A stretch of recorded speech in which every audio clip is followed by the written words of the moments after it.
Do you remember kind of what happened when you left your classroom that day?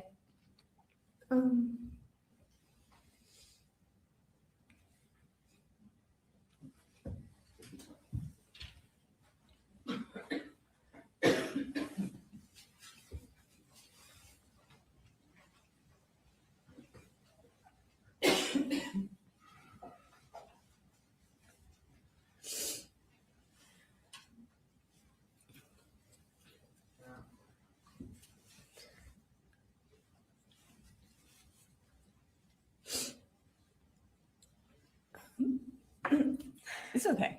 And if you need a break, just let me know, okay?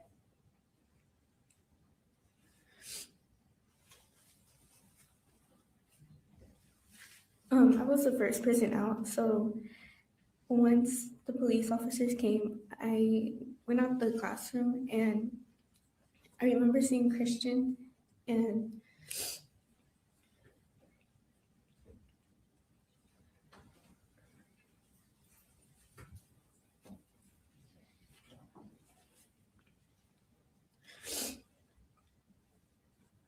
by the door there was like a wall pillar, and I remember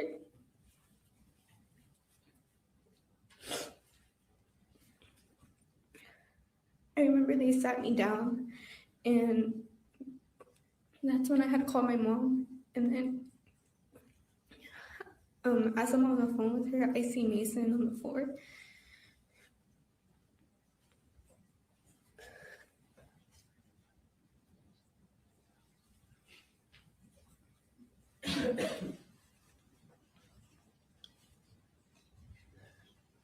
Did they take you to the hospital? How did you get to the hospital? By an ambulance. And where were you shot?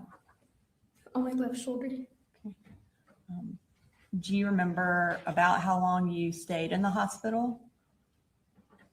For about less than a week. And did you have to have surgery on your shoulder? Yes. Can you tell me about how long it took before you could kind of have normal activities with your shoulder again?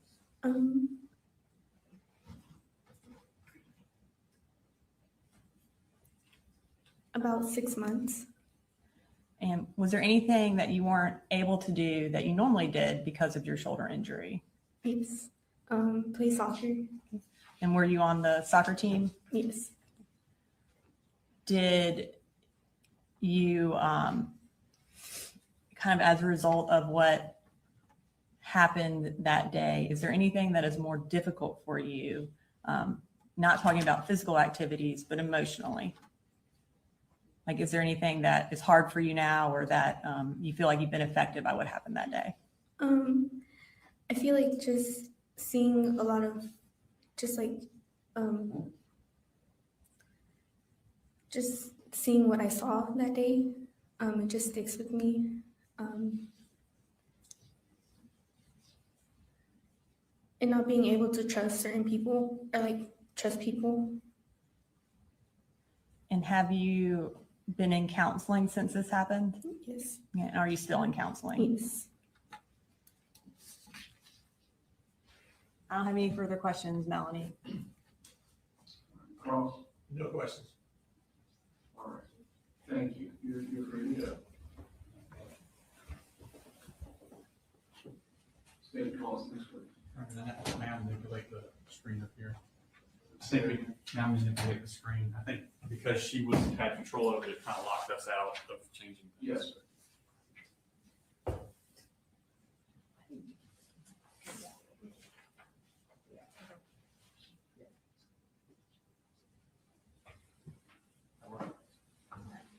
Yes, let me see the program on pull up. Okay. And Judge, we'll manipulate it from our computer from here on out, because I think once the witness stand touches it, we can't take it down. And the state calls Mary Martin.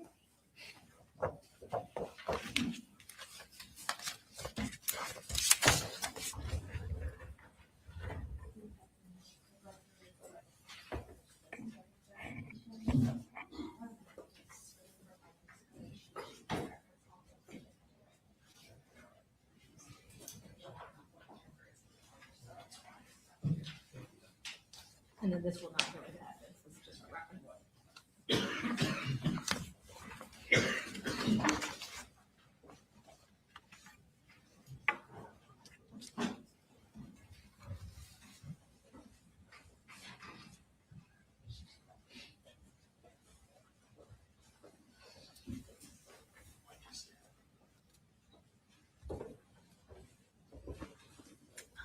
And Ms. Martin, if you'll go ahead and raise your right hand, do you swear or affirm any testimony you're about to give in the matter now pending before the court is the truth, the whole truth, and nothing but the truth, so help you God? Yes. All right. If you can start just by introducing yourself, tell us your name and where you're employed.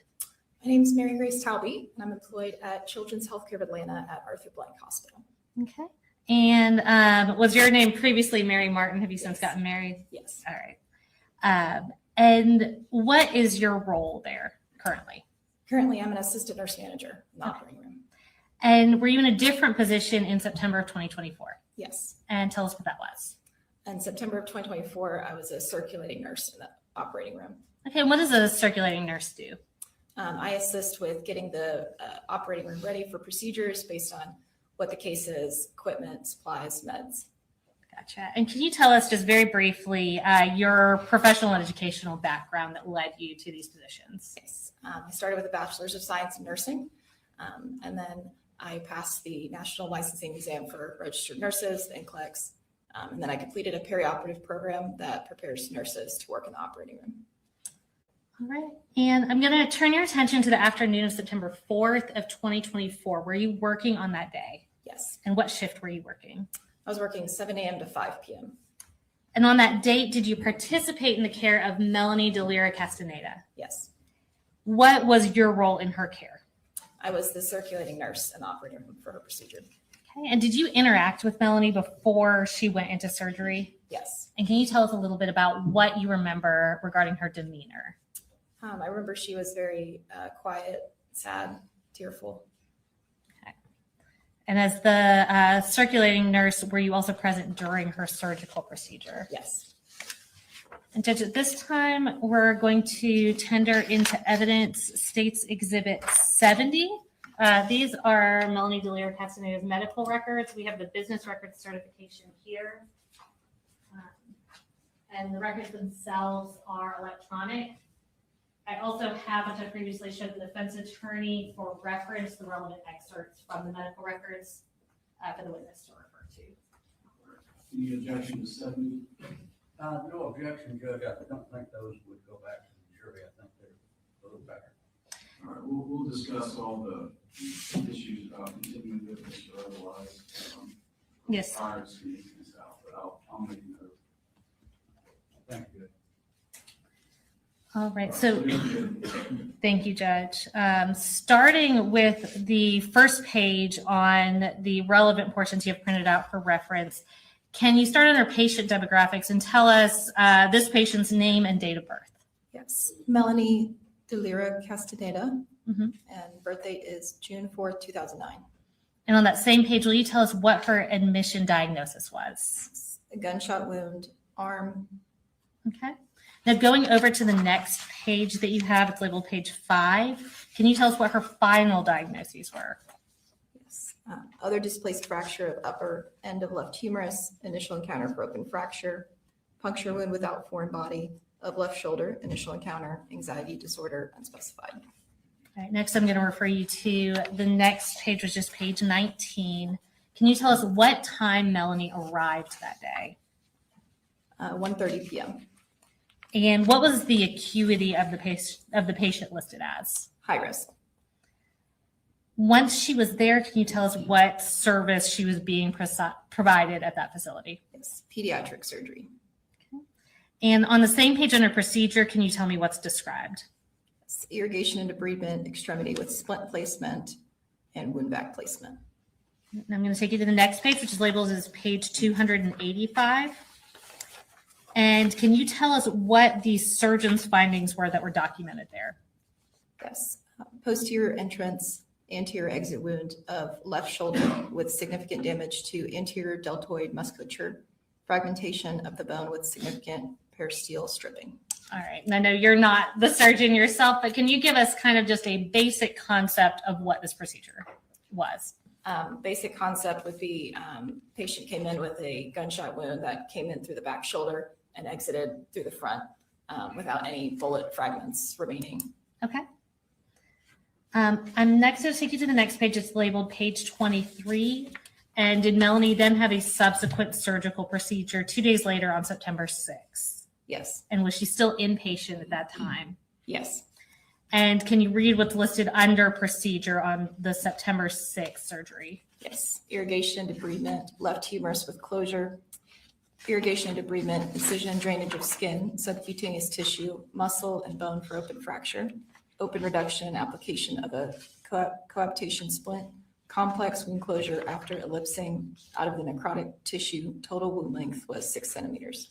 Open reduction, internal fixation, extremity upper. Okay. And very basically put, was this essentially a follow-up procedure to the September 4th procedure? Yes. Okay. Turning to page 261, when was Melanie discharged? September 7th, 2024. And lastly, I'm going to take you over to page 275. Prior to her discharge, did she have a psychology consultation? Yes. And on the very last page of your reference material, tell us about what Melanie reported regarding her anxiety. When asked about whether patient was feeling more anxious since incident, patient stated, "I have anxiety, but it is worse since I got hurt." Okay. No further questions from the state. The defense may have some questions for you. Ross? No gun. All right. Thank you, ma'am. You're ready to go.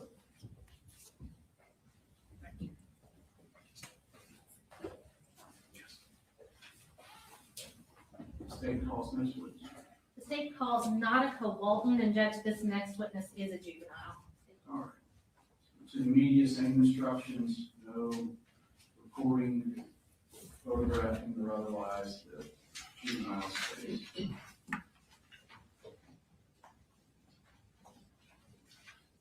guess more accurately put was a juvenile at the time.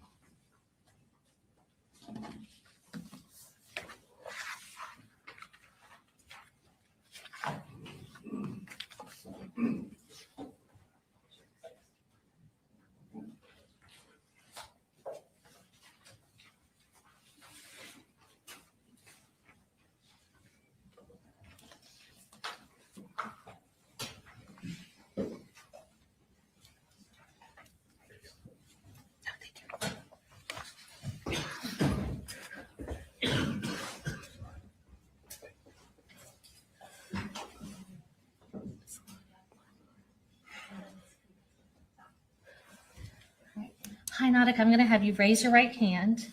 Do you swear to tell the truth, the whole truth, and nothing but the truth, so help you God? I do. All right. I'm going to start by having you introduce yourself. And by that, I mean just tell us your name. And if you'll spell your first name, you can put your hand down. Yeah. My name is Nautica Watson, Nautica. All right. And Nautica, how old are you? 18, Tell us when you turned 18. January 31st. All right. Well, happy late birthday. Thank you.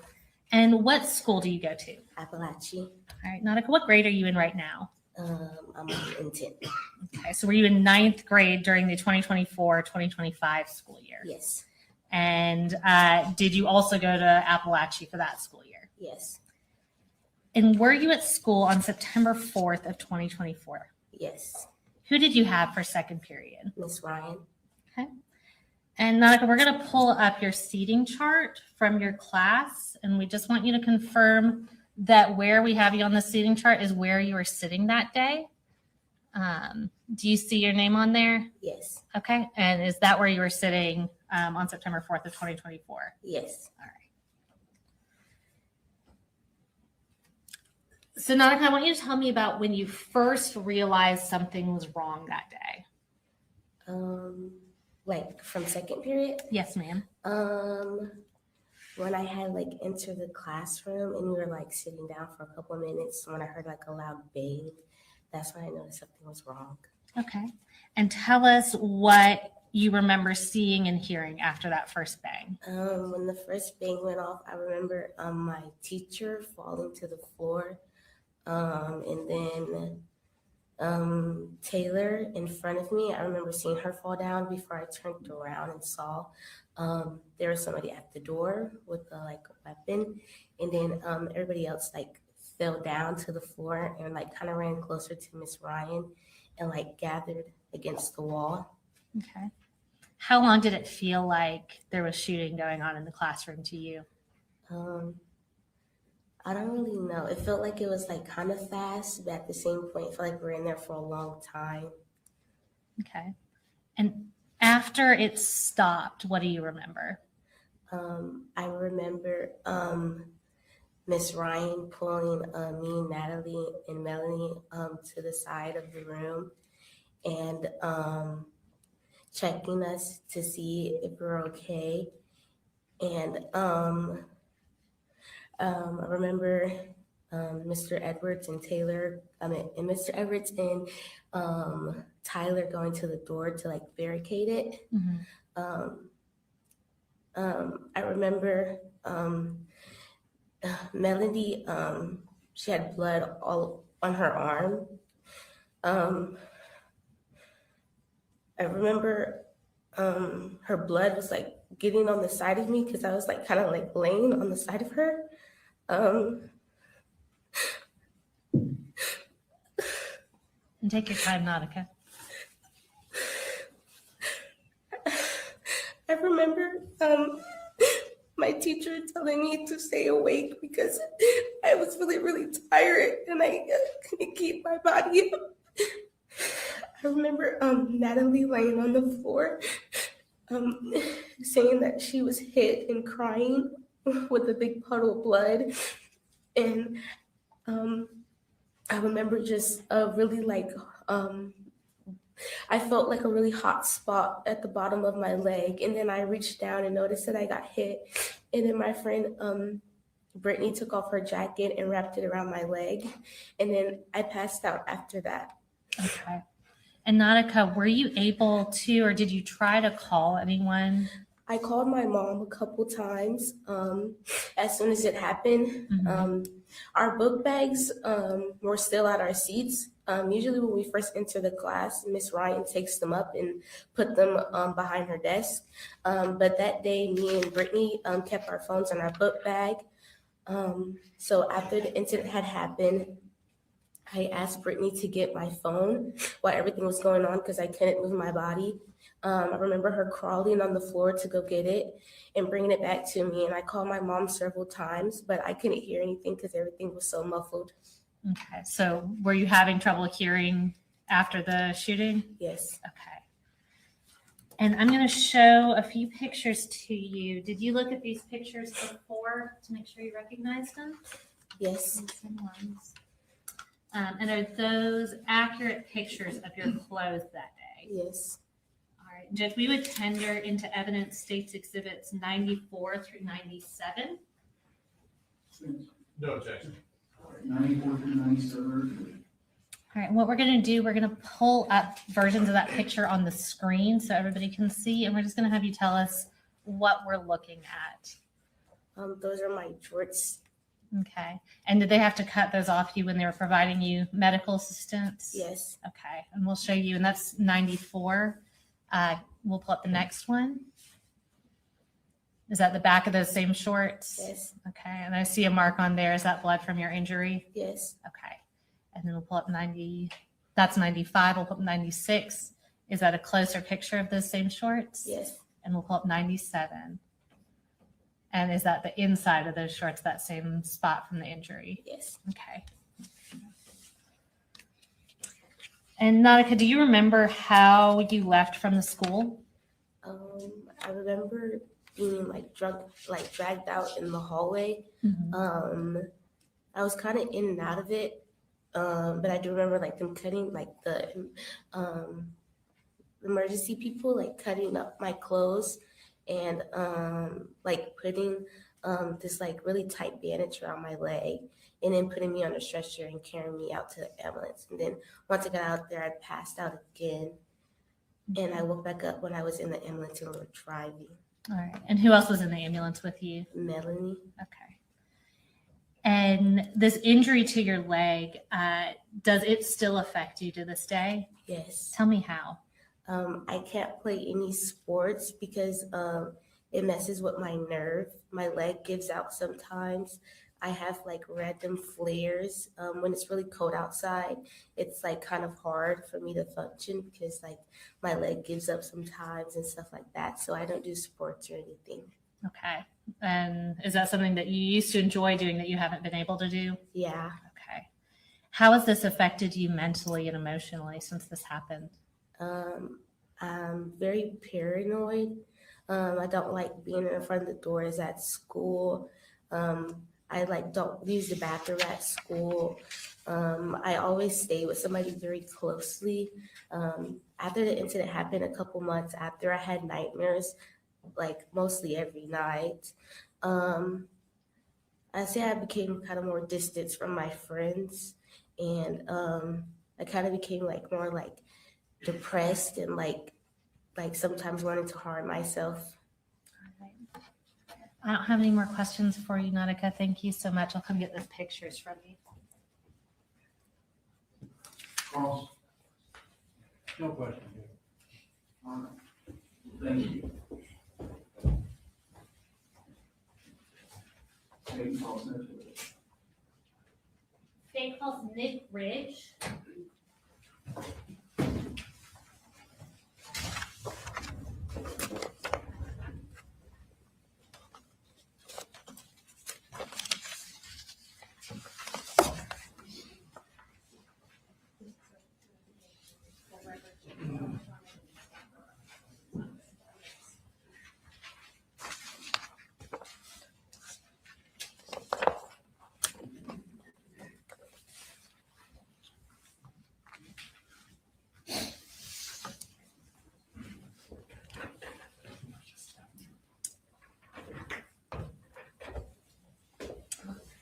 Good morning. I'm going to go ahead and have you raise your right hand. Do you swear or affirm any testimony you're about to give in the matter now pending before the court is the truth, the whole truth, and nothing but the truth, so help you God? I swear.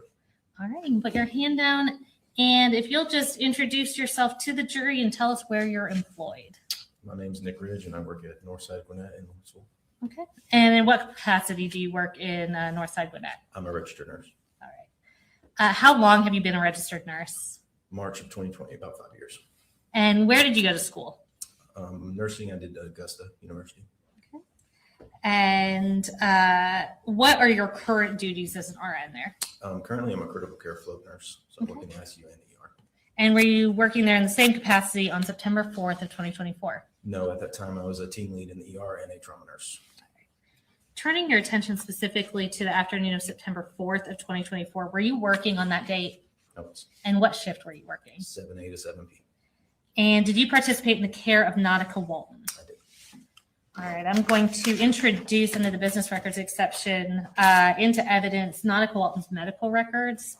The records are electronic on the hard drive. This is State's Exhibit 93, and this is the business record certification. And I'm going to provide for your reference some printed out relevant portions from those records. Any objection to that? Same objection, Judge, as to going out to the jury. We'll discuss that later. 93 submitted in evidence. So regarding Nautica Walton, what role did you have in her treatment? I was the primary trauma nurse that day. All right. I'm going to get you to speak up just a little Sorry. bit. You're fine. There's a microphone right in front of you. So referring you first to that first page is labeled page 5 of the records. Can you give us her full name and her age as of September 4th of 2024? Nautica Walton, 16-year-old, And what time did she arrive that day? 11:17 a.m. Now, going over to page 6 of those records, can you tell us what the reason was for her hospital visit? A leg gunshot wound. Now, I'm going to have you turn to the next page. It should be labeled page 14 of those records. Can you read what was documented under history of present illness? Sure. Trauma Jasper 14 is a 16-year-old female patient assigned to room trauma 1 who presents to the ED with a gunshot wound to her left thigh. Per EMS, the patient was shot with an assault rifle, but unknown caliber. EMS states that the patient was ANO4 on scene and bleeding was controlled. EMS reports her most recent blood pressure was 92/56. The patient currently rates her pain at 10 out of 10. Okay. And what's A and O by for? Alert and oriented. Okay. On the next page, page 15, can you tell us what was documented under lower extremity? Penetrating injury to the posterior mid-thigh, no active bleeding, abrasion to the left proximal buttock and left upper thigh. Full range of motion, pulses and sensation are normal.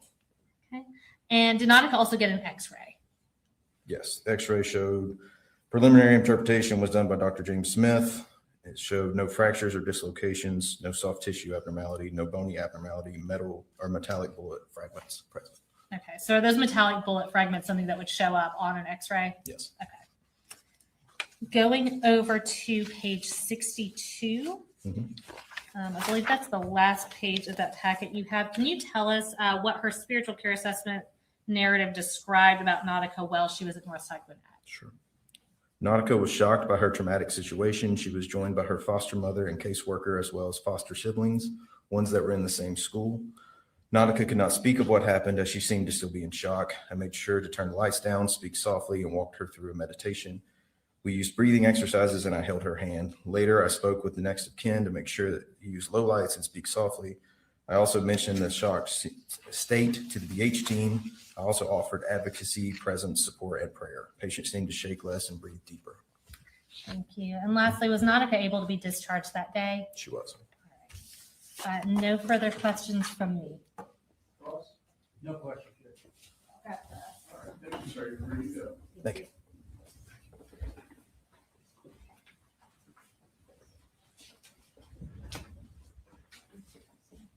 State Hall Smith, please. State calls Taylor Jones.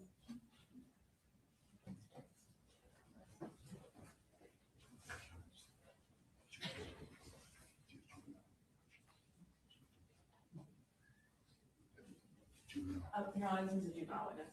All right, media, same precautions. We have another juvenile testifying.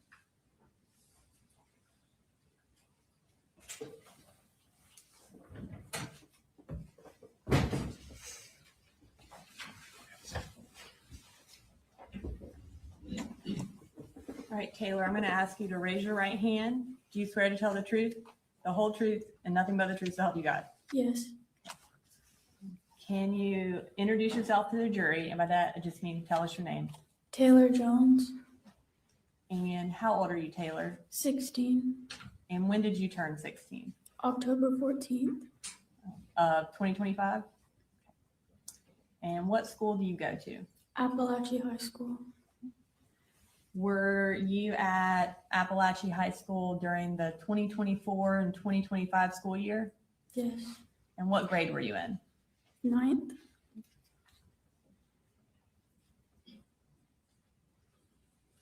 Did you go to school on September 4th of 2024? Yes. Do you remember who you had for second period? Miss Ryan, And what type of class was that? Algebra 1. All right. I'm going to show you a class seating chart. It's going to be right in front of you. Is that where that red circle is? Is that where you were seated? Yes. Do you remember if that was the first time you were seated there? Had your seating chart changed that day? Yeah.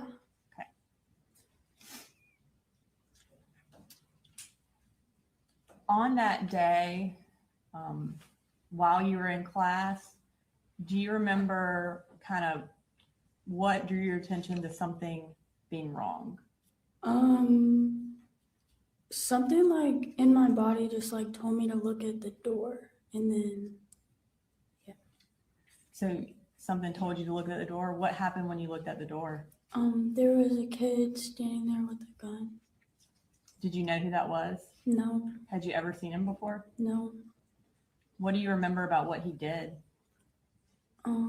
He like stood there and then he started shooting at us. What did you do when the shooting started? We all jumped to the floor. Do you remember when you realized that you had been shot? Yeah. And tell us about that. After I got shot, I turned to my friend Landon and I asked him to hold my hand because I was scared. And did he hold your hand? Yeah. Where were you when you asked him to hold your hand? I was in the classroom floor. What do you remember about being on the floor? Did you stay conscious or did you pass out at some point? I passed out at some point. What was going through your head when this happened? I don't remember. Do you remember being afraid? Yeah.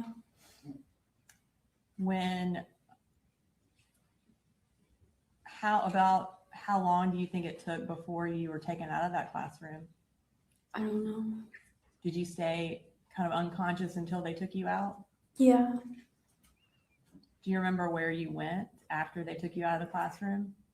They put me in a helicopter and I flew to Grady. Where were you shot? In my leg. So you went to Grady Hospital in Atlanta? Yeah. Do you remember how long you had to stay at Grady Hospital? Like a couple weeks to a month. And while you were there, did you have to have surgery? Yes. Was it more than one surgery? Yes. Do you know how many surgeries you had to have? No. Since you were hospitalized that first time, have you had to be hospitalized more than that? Yes. Do you know about how long you've had to spend in the hospital since September 4th? I spent like months. Months? How have your activities been limited since you were shot? I can't really do any of them anymore. What activities did you used to like to do that you can't do anymore? I used to play volleyball. Were you on the volleyball team at school? Yes. And have you been able to go back to the volleyball team? No. Do you still have any physical difficulties? Yeah. Tell us about those. Like it's like hard to walk and I can't like move my foot or anything really. Are you still getting treatment? Yeah. What kind of treatment do you still get? I go to physical therapy and then I get like Botox shots and just like shots that help my pain. When have you been able to physically go back to school? Yes. When were you able to go back to school? I went back the first day The first day of this school year. of this new school year? So you were out for about a whole year? Yes.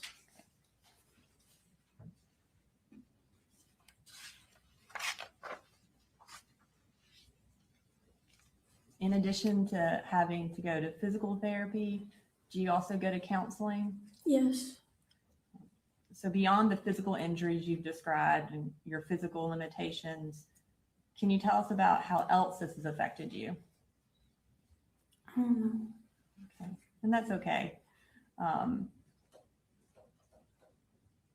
Are you nervous today? Yeah.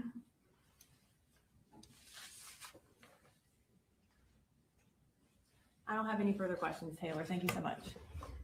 Wait, just wait 1 second. I just want to make sure. They're done. It's Yeah, on we're the done. cross. No questions, Your Honor. Thank you. All right, thank you. We can brush briefly before we close. Yes.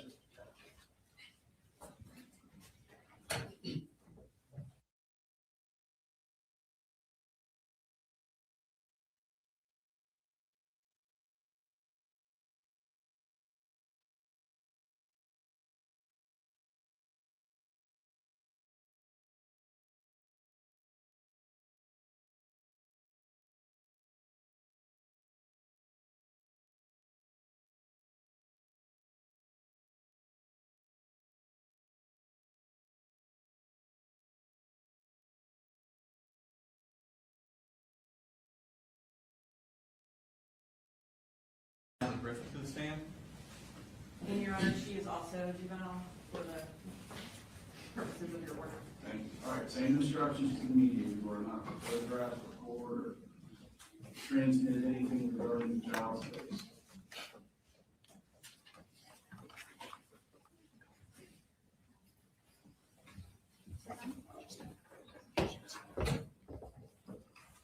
Natalie, how are you Hello. today? I'm okay. Okay. So the microphone in front of you, that's so the lady here can hear you, and that's so these people here can hear you. So if you could speak into the microphone whenever we talk, okay? If you could first raise your right hand. Okay. You swear the testimony you give in this matter will be the truth, the whole truth, and nothing but the truth, so help you God. Yes. Okay, thank you. Could you please introduce yourself? My name is Natalie Griffith. Okay, and Natalie, how old are you? I am 16 years old. Okay, where do you go to school? I go to school at Apalachee High School. Okay, I want to take your attention back to last year, 2024. What grade were you in? I was a freshman. And for second period that year, who did you have for second period? I had Miss Ryan, my algebra teacher. Okay, and so it was algebra? Yeah. Okay. We're going to put up a seating chart. I want to take your attention to September 4th. Did y'all have new seats that day? Yes. Okay. And there's a circle on that seating chart. Is that where you were sitting on Yes. that day? Yes. Okay. And what were y'all doing that morning in that class? Do you remember? I can remember what happened right before. You don't remember? I can, Okay. to the best of my abilities. I'm pretty sure Miss Ryan was teaching us some stuff, and we were about to group off into groups so that we could practice the content on our own and with each other. And then she was most likely going to then have us come back together to, check our work and stuff. Okay. And as she was giving the instructions, we heard a bang Where did you hear the bang coming from? outside, Okay. outside the door, like around. Okay. What did you do when you heard that bang? I was crocheting. I stood up, I'm sorry, you were what? crocheting. Crocheting? Yeah, I Okay. do it to give my hands something to do. Okay. I stood up. You stood up? Yeah, Did you look towards the door? I think I did. Did you see anybody at the door? No, it happened really fast. I didn't really process what was happening. Okay. What happened?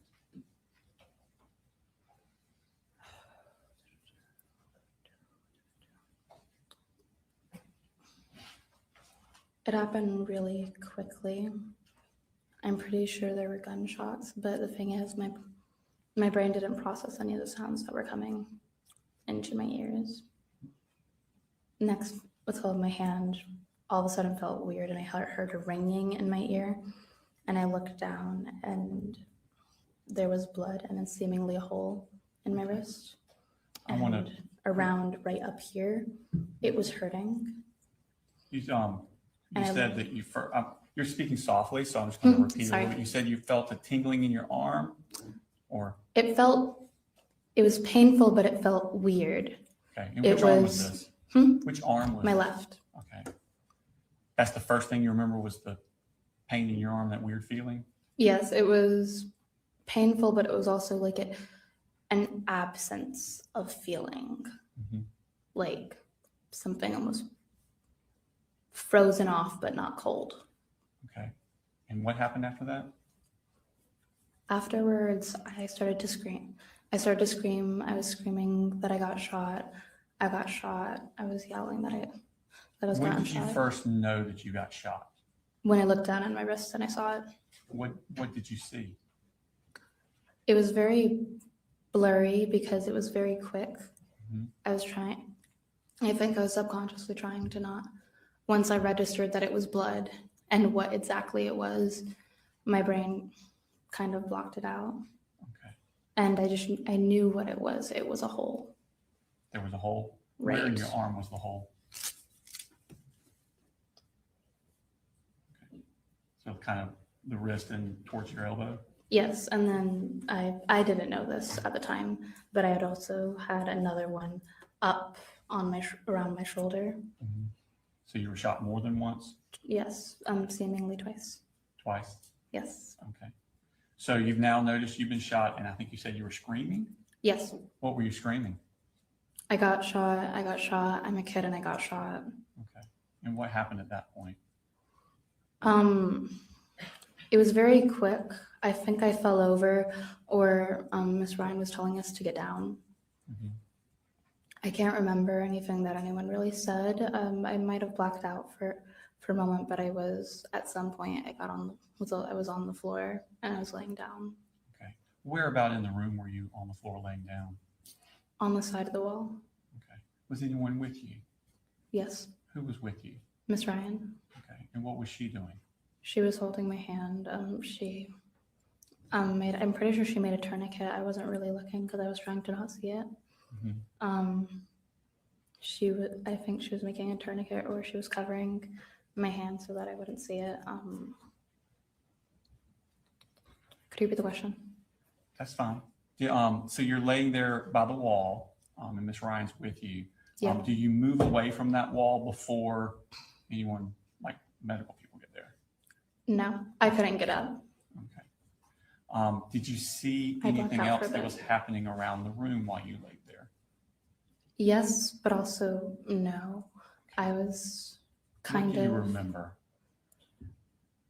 I remember afterwards when things settled down, Mhm. I was looking around the room. I saw the plushie that I would use, what's it called, as like a fidget toy, Mhm. across the room, and it was laying down and there was a splatter of blood on it. A fidget toy? Yeah, I saw I saw Coach Edwards and I think Tyler, I'm not sure. They were barricading the door, moving desks and chairs in front of it. Okay. And I remember when the police got in, Okay. I heard they were banging on it, and then finally they got in. Okay. How long was it before the police came in? I can't tell you. It was like time stopped. Okay. Everything was moving very quickly and slowly. Quickly and slowly? Time was seemingly moving quickly, but to me it was very slow. So the police come in. What do they do? They looked around. At that point, I kind of went off on my own. Do you mean And physically or mentally. Mentally. And the next thing I know, they were picking me up by my arms and legs, and they were taking me out and putting me on a stretcher. Okay. Did they say anything to you while they were doing this? Yes, What kind of things were they saying? I can't remember. Okay. Were you saying anything to them? Yes, What were you saying to them? mainly sarcastic things. I was trying to distract myself. What type of things were you saying? I remember my Crocs. They were starting to slip off, and I asked one of them to try and push them back on, but I didn't communicate that correctly, and so I instead ended with them like thinking I wanted them to take them off, so they were thrown across the room, and I thought I would never see them again. They took your Crocs off? Yes. Okay. Were you worried about anything while they Yes. were doing? What kind of things were you worried about? My friend Lorelai, she was only like her class was only around the corner, and I was worried Okay. that her class had also gotten shot, and I was also worried that I was going to die and how that would affect my parents Okay. because my dad has a heart problem. Did they put any sort of what did they do to treat you there at the school? They put a tourniquet on me. I know they gave me pain medicine. They talked to me. The paramedic that was with me, they talked to me, and it helped me. It helped distract me. Okay. How did you leave the school? By an ambulance. Okay. As you were leaving the school, did you see anything? Leaving the school, Mhm. not As the you're not the being building. Taken out of the building. Taken out of the building. Yes, I saw Colt Gray. He was on the floor with his hands behind his back. Had you ever seen him before? No, Okay. Did you know who he was? no. Okay. I remember thinking. What did you think when you saw him? I saw red. I was very mad. I hadn't even processed it as a kid when I thought about who would do this. I was thinking maybe an angry parent, some kind of alumni that had a bad experience at the high school, terrorist attacks, anything. I did not think another student that had no reason to be in my school with a gun. Did you What say about anything to him when you passed him? Yes. What did you say to him?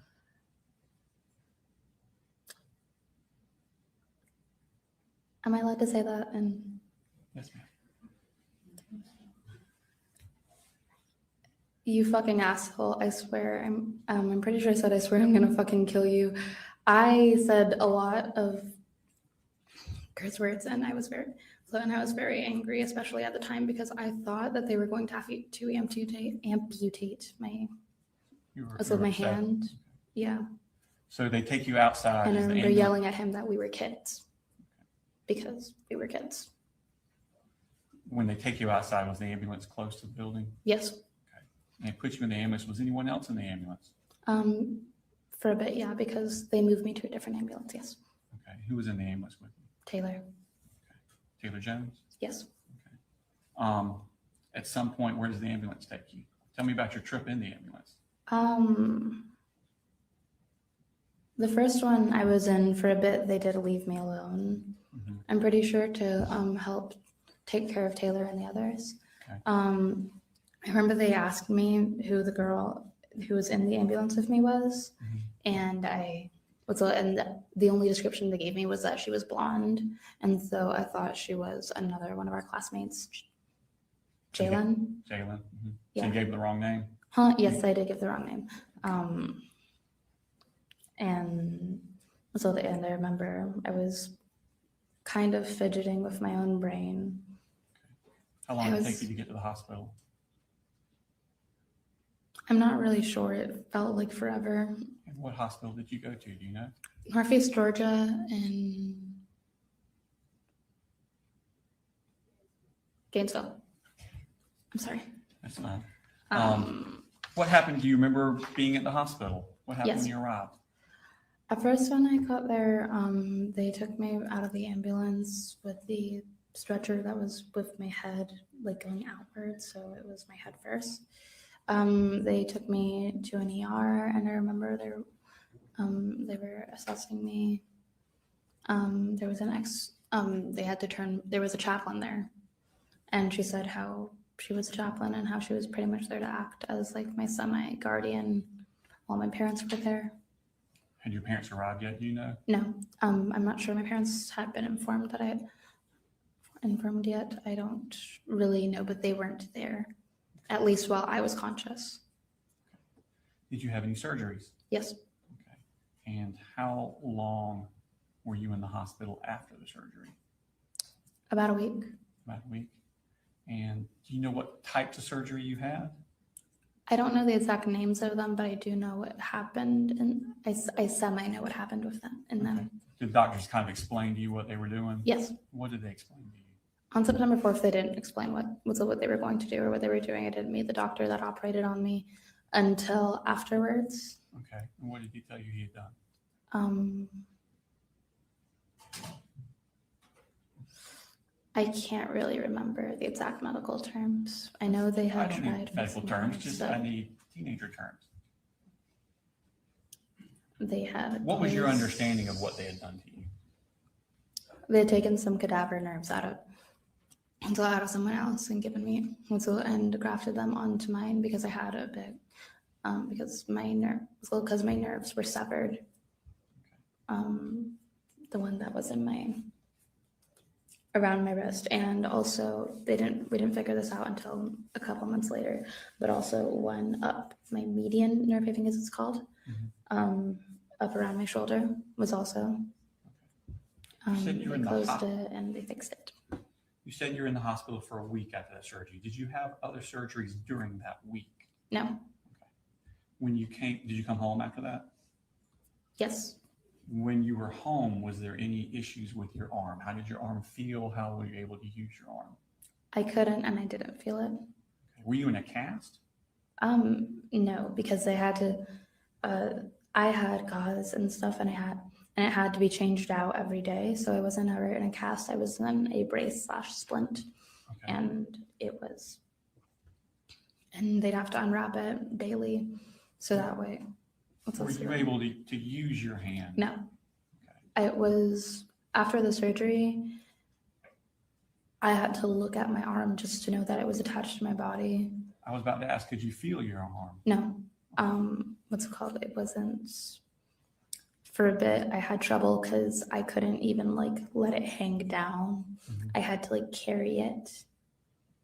And I would have trouble doing that for a bit. At some point, I got used to it because it felt like a dead limb. Okay.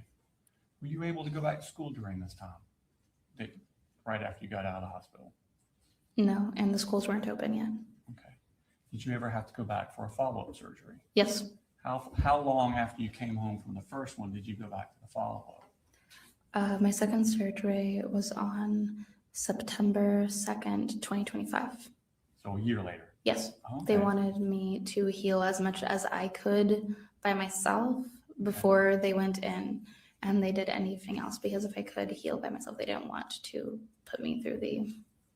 Okay, well then let's go back a little bit then. During that year, did it start getting better, your use of the arm and the feeling in your arm? Yes, Okay, tell but me about not. that. Tell me about that.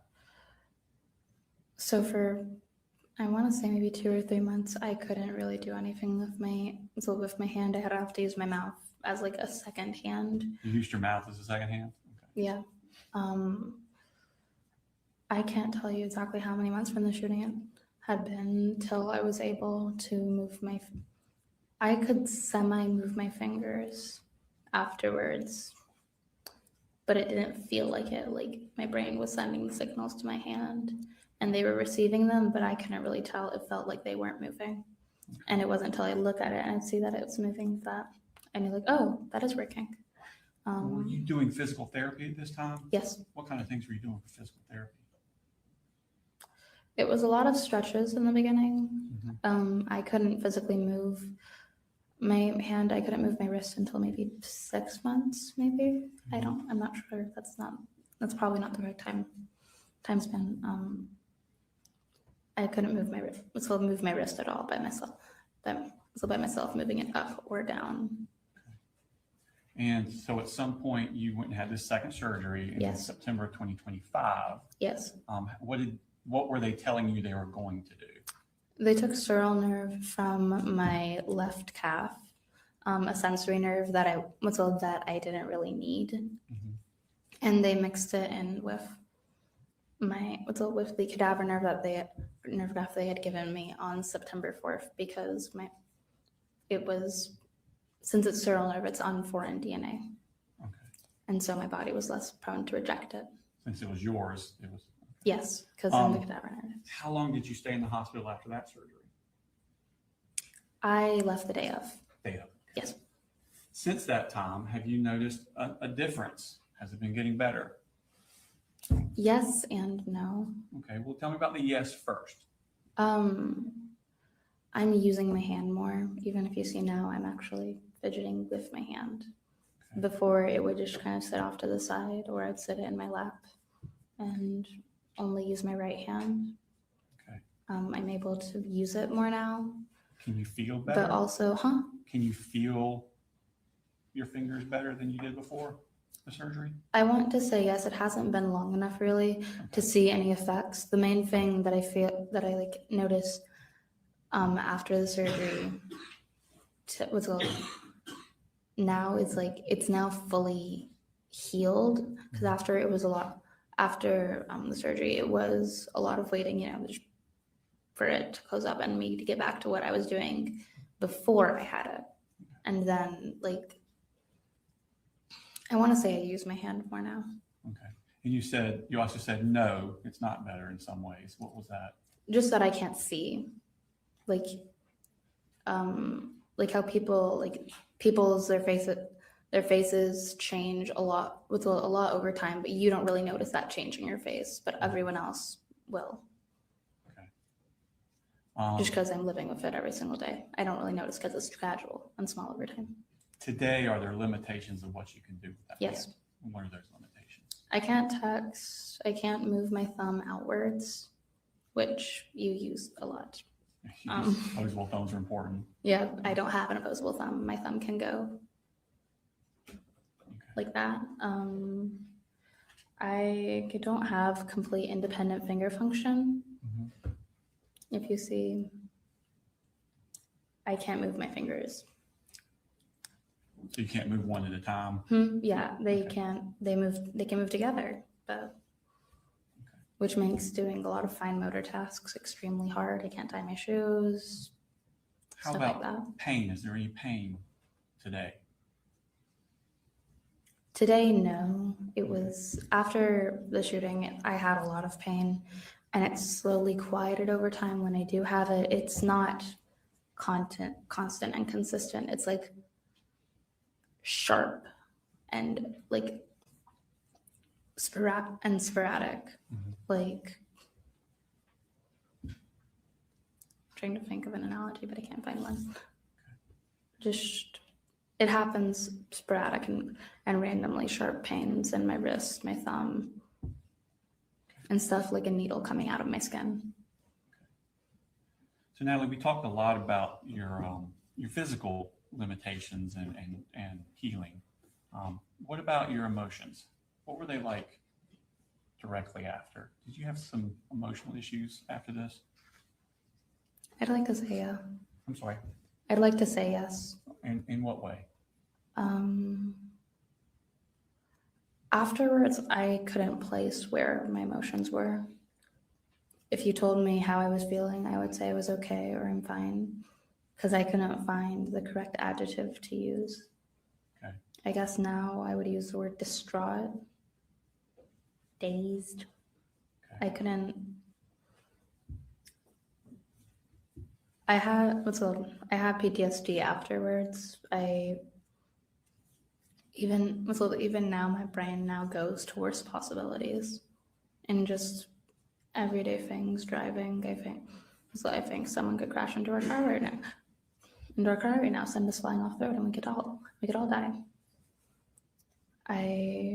When someone knocks on the door in my classroom, I think, do they have a gun? Before I think, oh, it's Alex coming back from the bathroom. I'm just using a random name. We talked about you doing physical therapy for your physical limitations. Are you doing counseling for your emotional issues? Yes, Okay. How's that going? it's going good. I haven't had any in about 2 months, but that's just personal stuff with scheduling. But I'm gonna be back in counseling soon. Okay. And I was in therapy before the shooting as well. So Natalie, I don't have any more questions for you, but the defense may have some. Thank you very much. Cross. No question, John. Thank you. Thank you. You're good to go.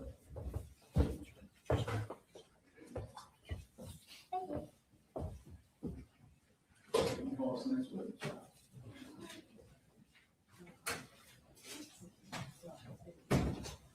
State calls Taylor Lawrence.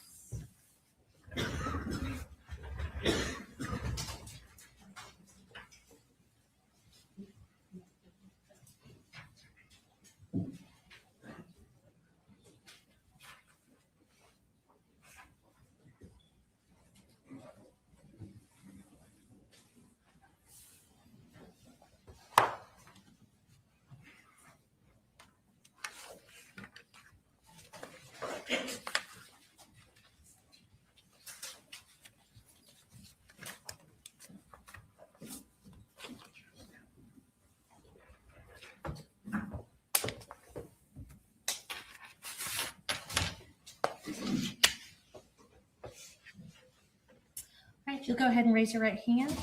Do you swear or affirm any testimony you're about to give in the matter now pending before the court is the truth, the whole truth, and nothing but the truth, so help you God? I do. All right, you can have a seat. And if you want to start just by introducing yourself to the jury, tell us where you're employed. I'm employed with Georgia Bureau of Investigation. My name is Taylor Lawrence, and I'm a crime scene specialist, special agent. All right, and what GBI office are you out of? I'm out of Region 8, Cleveland. Okay.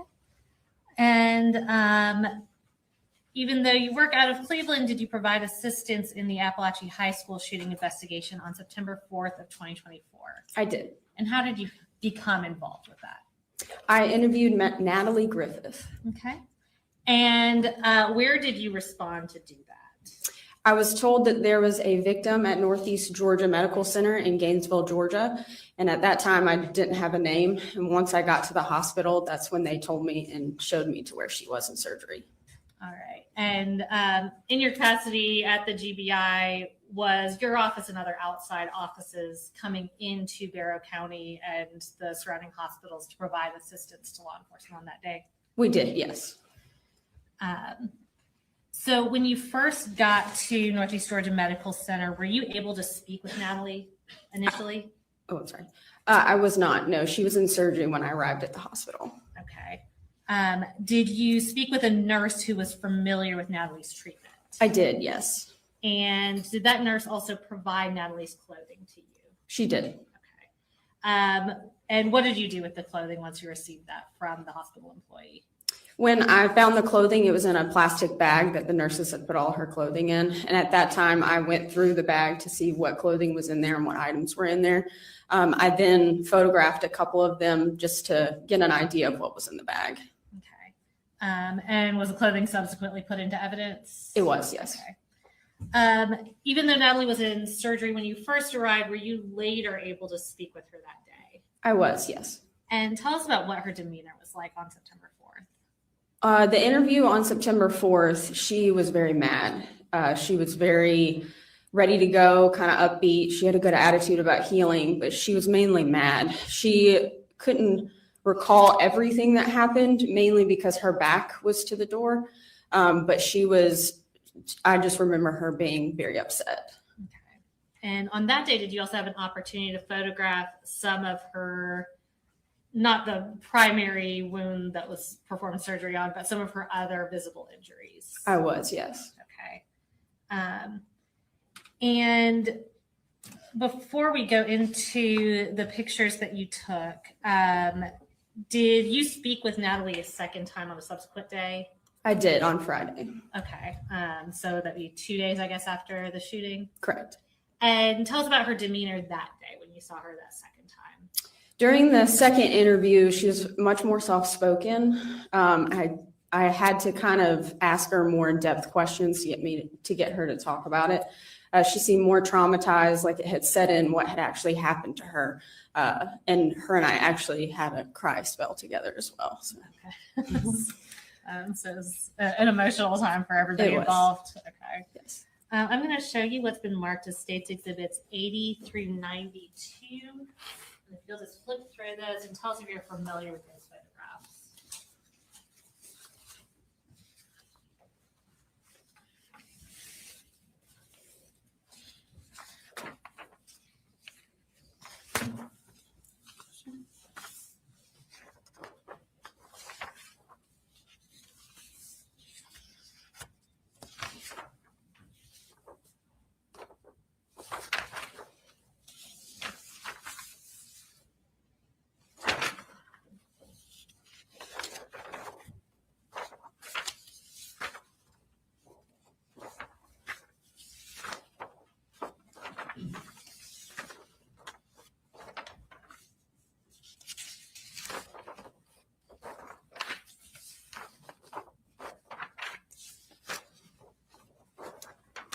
Yes, I am. These are photographs I took.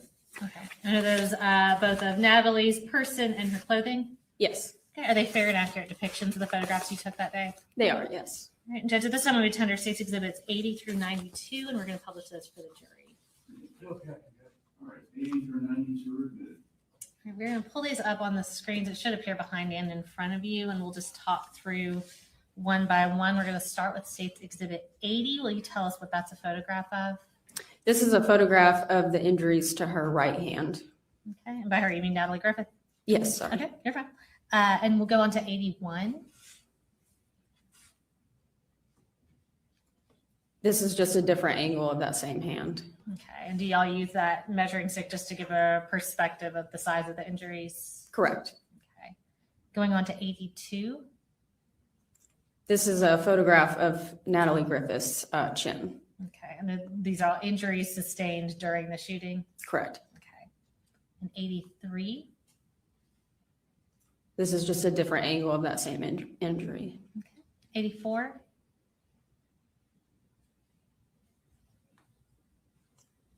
This is a photograph of her chin and then as well as injuries to her chest and Okay. neck. And 85. This is a photograph of the jeans she was wearing when she was shot. And 86. This is a photograph of the back of the jeans. Okay. And 87. This is a photograph of the t-shirt that Natalie was wearing when she was shot. Okay, let me see the damage done to the shirt. Is it your understanding that damage is from the shooting? I believe part of it is EMS. When they responded to her, they cut some of the shirt, but that is the area where the bullet wound was. And then there's also a hole near the neckline as well that is a bullet defect. Okay. And 88. This is the neckline bullet defect. All right. And can you point on that screen behind you? And it's kind of hard with the black shirt where that defect is. Perfect. Thank you. And 89. This is a photograph of the inside of the t-shirt. I'm just photographing all sides of this defect. States 90. This is the bra that Natalie was wearing. And 91. This is a mid-range view of a bullet defect in her bra. Okay. And 92. And here I'm just showing how large the hole was. And I do not have any additional questions for you, but the defense may have some. I'll come grab this. Carl? No question, John. All right, thank you. You're free to go.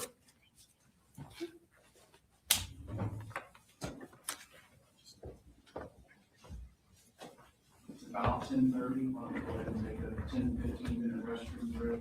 We'll discuss the case. Do your research. We can recess for 10 to 15 minutes.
Your Honor, just briefly, our next witness is a medical witness for Natalie Griffith, and there are some pictures we are showing for him that are graphic.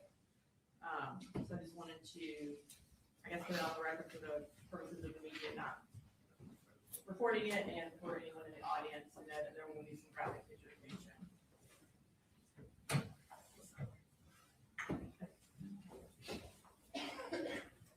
Are these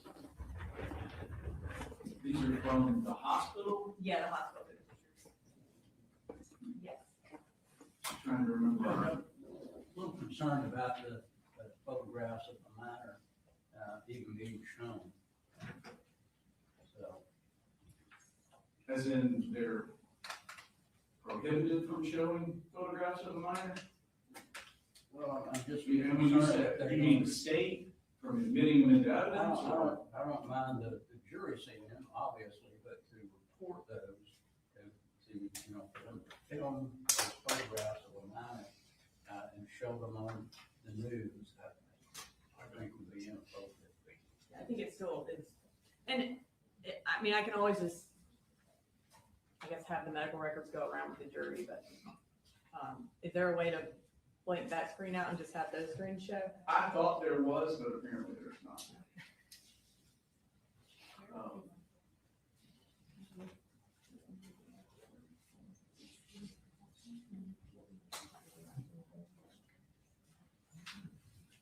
Let me preview the The court likes to see those photographs, maybe? Yeah, I'm good. I like.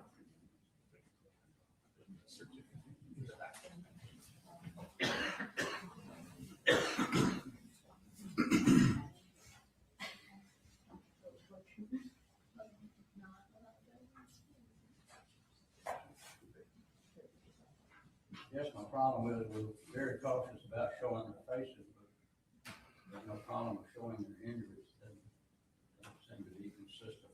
I do think they would be consistent with crime scene photos, but I don't know, I don't think the news would want to show them because they are very gruesome.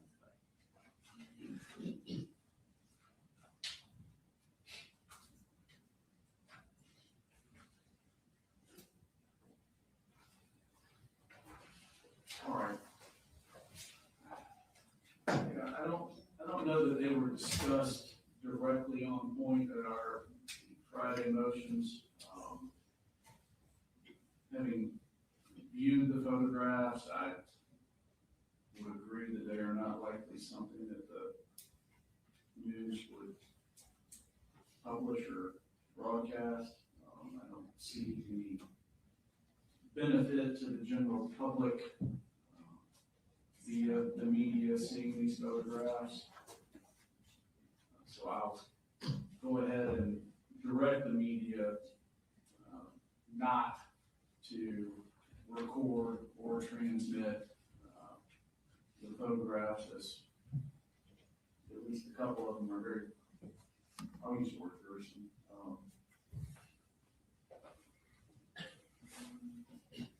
All right. Thank you, Judge. Yes. Are we otherwise ready for the jury if they're ready? Yes, sure. Can we have 2 minutes? Yes.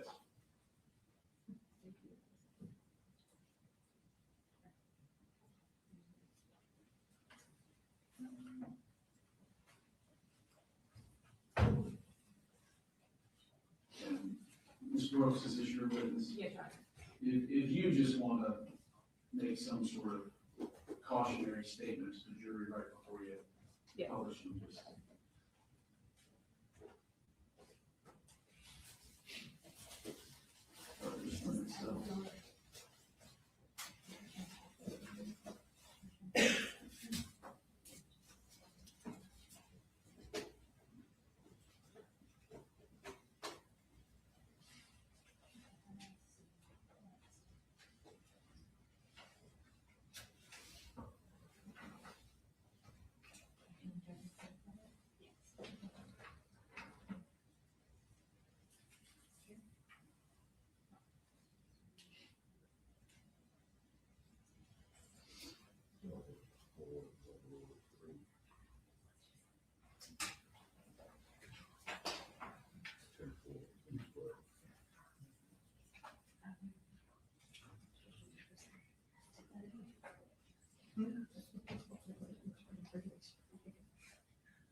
Sorry, we have a minor technology issue we had to work out. State calls next week. The state calls Sydney Garner.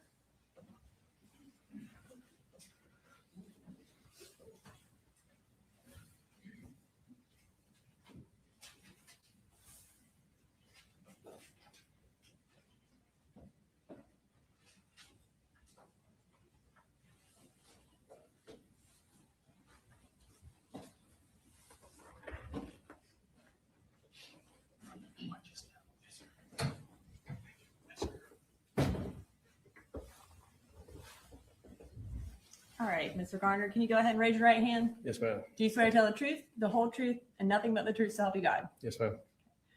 And can you introduce yourself to the jury and go ahead and spell your first and last name as well? Sidney Garner, SIDNEY, GARNER.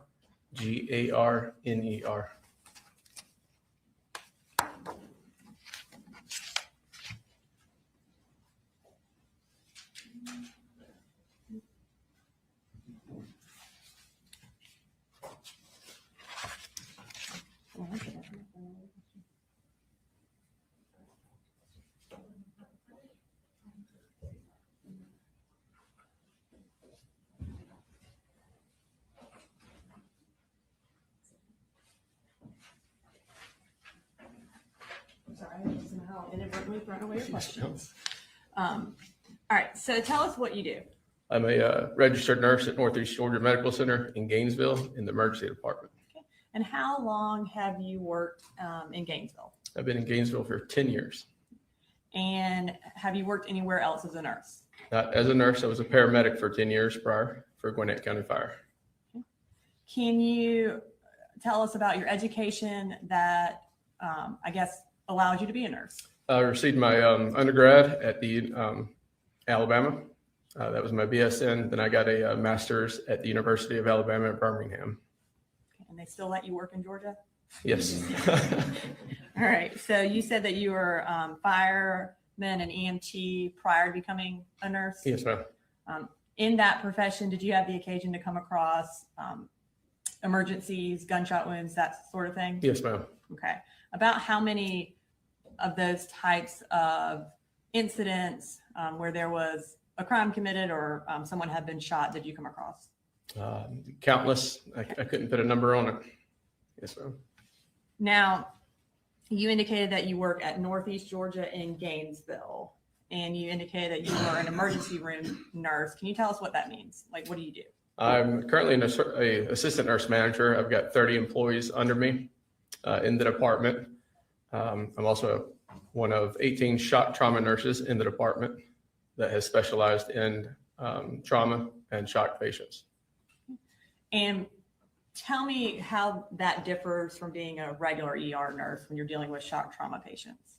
Specialty training, extra meetings every month as well. Okay. And is there a shock trauma nurse on every shift? Yes, ma'am. Okay. I'm going to turn your attention to the afternoon of September 4th of 2024. Were you working on that date? Yes, ma'am. And what shift were you working? I worked 11 a.m. to 11 p.m. And what was your role on that shift? My role in that shift was team lead that day. I was over what we call the A area or our trauma area in the department. And as team lead, what is your job? My job was to oversee the nurses, 4 nurses in that zone, to oversee 10 patients in that area as well. So was there a separate shock trauma nurse on duty? Yes, ma'am. Okay. Did you participate in the care of Natalie Griffith that day? Yes, ma'am. And how did you end up participating in her care? I was the lead charter in the room when she arrived. Okay. And did you sort of take over the role of shock trauma nurse as well? Yes, ma'am. The shock trauma nurse that day was a newer nurse. And the charge nurse had asked me to take on that position due to the news of a potential shooting in the area. And was that kind of based on your previous experience as a EMT and firefighter that you Yes, can handle ma'am. this type of situation? Yes, ma'am. What do you remember about Natalie's demeanor that day?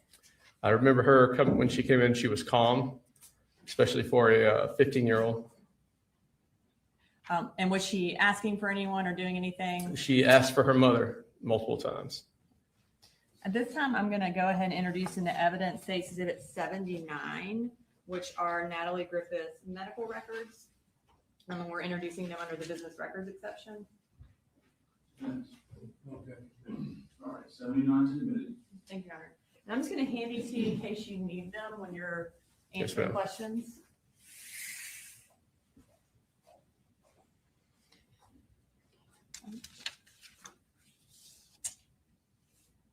Can you tell us what time Natalie arrived at the hospital? Natalie was registered in the emergency department at 12:01 And how was she transported there? by ambulance. Did you participate in assessing her when she arrived at the emergency room? Yes, ma'am. And how old was she? Natalie was 15. Can you describe what her injuries were? Yes, ma'am. Natalie had appeared to what be a graze wound across the top of her left breast, a penetrating wound to the upper left arm on the medial and lateral side, also a large wound to the left wrist. And when you say graze wound, can you tell us what you mean by that? It appeared something had cut through the tissue of the top of the left chest. It did not penetrate in, but it was kind of filleted open. And can you tell us what you mean by penetrating wound? What we assumed to be a GSW at the time, a gunshot wound. And I think you indicated that there was a lateral and then Yes, ma'am. There was a wound to the medial side of the arm and the opposite side of the arm. and in terms of Potentially a entrance and exit wound. okay, so an entrance and exit wound of a gunshot. Yes, ma'am. And you also indicated there was another wound on her wrist. Yes, ma'am. And what was the cause of that wound? Most likely a GSW. And again, GSW is shorthand for gunshot wound. Gunshot wound. Yes, ma'am. Is that a term that y'all use? Yes, ma'am. Based on your training and experience, both as a shock trauma nurse as well as a fire and EMT, are those types of injuries painful? They are very painful. Yes, ma'am. And based on the location of the gunshot, was it possible that Natalie could have lost the use of her arm? Potentially. Yes, ma'am.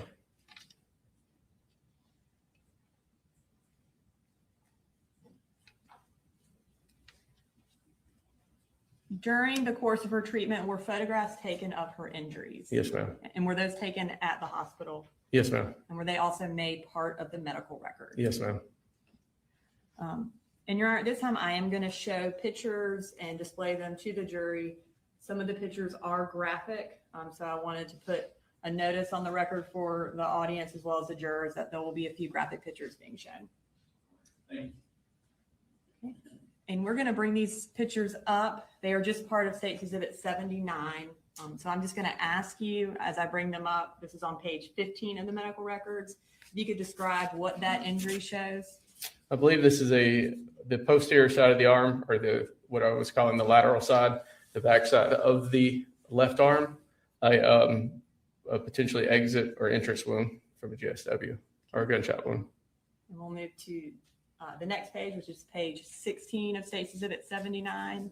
And can you tell us what that shows? Yes, ma'am. This is the larger wound that you see towards the middle is what I told you was like the graze wound, where it was kind of filleted open.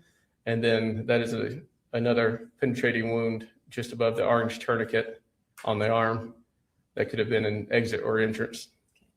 And I assume there was no bullet or bullet fragments found in her arm, suggesting that it exited. Is that correct? That is correct. All right, we'll move to page 17. All right, can you tell us what that shows? This is the left anterior wrist. All right, and again, that is an apparent gunshot wound. Yes, ma'am. And we'll move this to page 18. It's a different angle of the same wound. Okay, thank you. And there's one more on page 19. And same wound, yes, ma'am. Thank you. As far as the injury to the wrist, was it also possible that she would have lost the use of her wrist based on that injury? Yes, ma'am. While Natalie was at the hospital, what treatment did she undergo? She received IV antibiotic therapy. She went to the OR for repair of that right wrist, a washout of the left wrist, I'm sorry, a washout of the left arm as well. And then after the OR on the floor, when she was admitted, she did receive screening for PTSD. And can you just tell us what you mean by washout of the arm? To clean out any debris that might be left in the arm to prevent infection. Does that aid in the healing of the injury? Yes, ma'am. You also indicated that she was screened for PTSD. Yes, ma'am. And what was the result of that screening? The result was positive. And that means that she had screened that she did have PTSD. Yes, ma'am. And can you tell us when she was discharged from the hospital?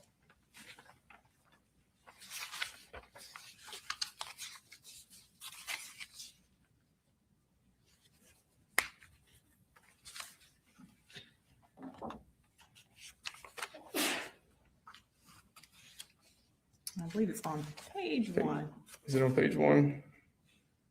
under discharge information. She was discharged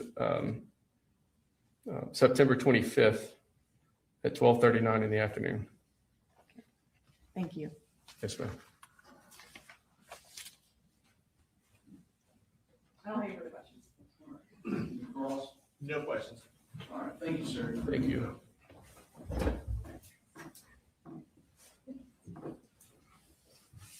State calls next, please. State calls Jackson Beaver and just is a juvenile. All right, resume the media. We have juveniles that time, so it's any instructions regarding filming or photographing or broadcasting, anything about witnesses' face.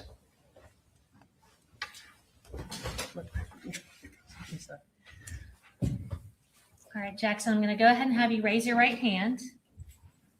Perfect. Do you swear to tell the truth, the whole truth, and nothing but the truth, so help you God? Yes, ma'am. All right, you can put your hand down. And I'm going to start by having you say your name, and if you'll spell your first name and your last name. My name is Jackson Thomas Beaver. Okay. It's spelled Jaxson. But And how do you spell Beaver? Beaver. Thank you. And Jackson, how old are you? I am 16, about to turn 17. Okay. So you're about to turn 17. When's your birthday? June 12th, 2009. All right. And Jackson, did you used to go to Apalachee High School? No. I mean, I was new to the school. You whatever were new to the happened, school? Okay. So did you go to Apalachee for a short period of time? Yeah. Okay. And was that your freshman year of school? Yeah, it was. And was that last school year, so 2024 into 2025, that it would have been that year? Mhm. Okay. So let's talk about September of 2024. Were you going to Apalachee then? Yes, I was. Okay. And did you go to school on September 4th of 2024? Yes, ma'am, I did. Okay. Do you remember who you had for second period? I had Miss Ryan. And what I'm going to do is we're going to pull up your class's seating chart on that screen in front of you. And we're going to have where we believe your desk was circled. Uh-oh. Hold on. Do you remember where you were sitting that day? Yes. Okay, so why don't you check out that seating chart and you see where your name is circled? Is that accurate to where you were sitting? Yes, it is. All right, thank you.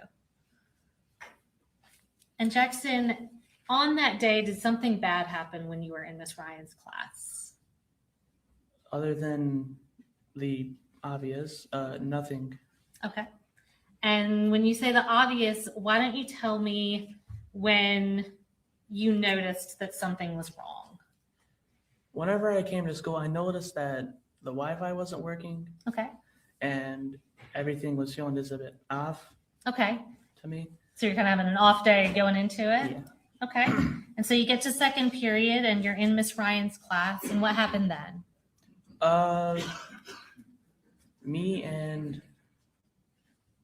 this other kid, we were both doing our work, and then the kid came through the door and just started doing everything. Okay. And Jackson, when you say doing everything, what do you mean? He started shooting. Okay. What do you remember noticing when that started? I remember just chaos happening, people throwing chairs, screaming, people on the floor. Okay. Do you remember what you did? I was also on the floor. I was trying to like figure out what happened. And if you had to guess in your mind, how long did that shooting go on for? Felt like hours. Yeah. And do you remember at some point that it stopped? I only like felt like it stopped whenever everyone was like calmed. Okay. And what happened at that point? Everyone was like checking up on everyone, seeing who got hurt. Do you remember anything about anyone specific that was in your class? No, not really. Okay. And at some point, did you realize that you yourself was hurt? I noticed whenever I was hurt, like if I looked down and I saw a hole in my shorts and noticed I was bleeding. That's when I knew I was hurt. Okay. But I didn't focus that much on it. Gotcha. And how long did it feel like y'all were in the room until law enforcement came? Maybe like half an hour. Okay. So did it feel like kind of a long time Yeah. that you were waiting? Okay. And once law enforcement came, what do you remember doing? I remember they told us to put our hands up, and we all did. And they just escorted us outside the class to Hammond Morris's Hill. Okay. And do you remember when they told y'all to put your hands up when you were walking out? Was there anything that was difficult about that for you? I was busy trying to see how much I was bleeding. Mhm. So it was kind of hard for me to put both my hands up, but I just decided to put both my hands up anyways. Okay. So you were trying to grab your leg at the same time? Okay. And while you were in the room, were you able to contact your family or anything like that? No, I was unable to contact my family Okay. in any way possible. And how were you feeling at that point? Kind of scared, thinking he was gonna come back into the room. Okay. And once y'all got out to the football field, was somebody able to look at your leg? Not that I know of. Okay. Everyone was kind of just like hugging each other, trying to not understand what was happening. Gotcha. And then before you left that day, were you able to get bandaged up? Yes, ma'am. Okay. And who eventually came for you to meet you at the school? My mom Okay. and my sister. Okay. Yeah. So tell me, after this shooting happened, was your school closed for a little while? Yes, it was. And once it reopened, did you try to go back to school? Yeah, I tried for maybe 3 months. Okay. And you say you tried. Tell me what that looked like. Every time I went back to the school, I would feel like something bad was going to happen again, and I couldn't wait, and I had to go home like right Okay. after. All right. So whenever you were going to school, did you usually make it through the day or not make it through the day? I couldn't make it through the day without worrying about what would happen. Okay. And so what did you end up doing? Do you still go to Apalachee now? We eventually just gave up on going to school, Okay. and we were trying to get us back to school. We were trying to get me back to school. Okay. And when you were at school at Apalachee, I know you said you were new to the school since you were a freshman. Had you started with any extracurricular activities? I was in marching band, and I was gonna probably sign up for boxing. Okay. And did you enjoy marching band when you were in it? Yeah, I loved marching band. It was really fun. Okay. So you said that you weren't able to stay in school because you couldn't get through the day. Did that affect your ability to be in the marching band at school? Yeah, it really did, Okay. because it was also involved with the school. All right. So are you able to do that now that you're not able to go to regular school? No. Okay. Is that something that you miss? Yeah. Yeah. And in your day-to-day life, does what happened to you still affect you, like mentally or emotionally? Sometimes I just forget it happens, but whenever I do, it kind of messes me up a lot. Yeah. And when you say messes you up, what do you mean? Kind of just like lay in my bed and just let the day go by. Okay. All right, Jackson, I don't have any other questions for you. They may have a question for you. No question, Jim.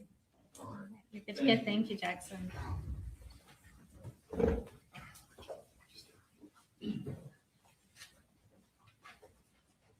State calls next week. The state calls Ronaldo Vega, and Judge, he is also a juvenile. All right. I'm gonna give you the same juvenile instructions here.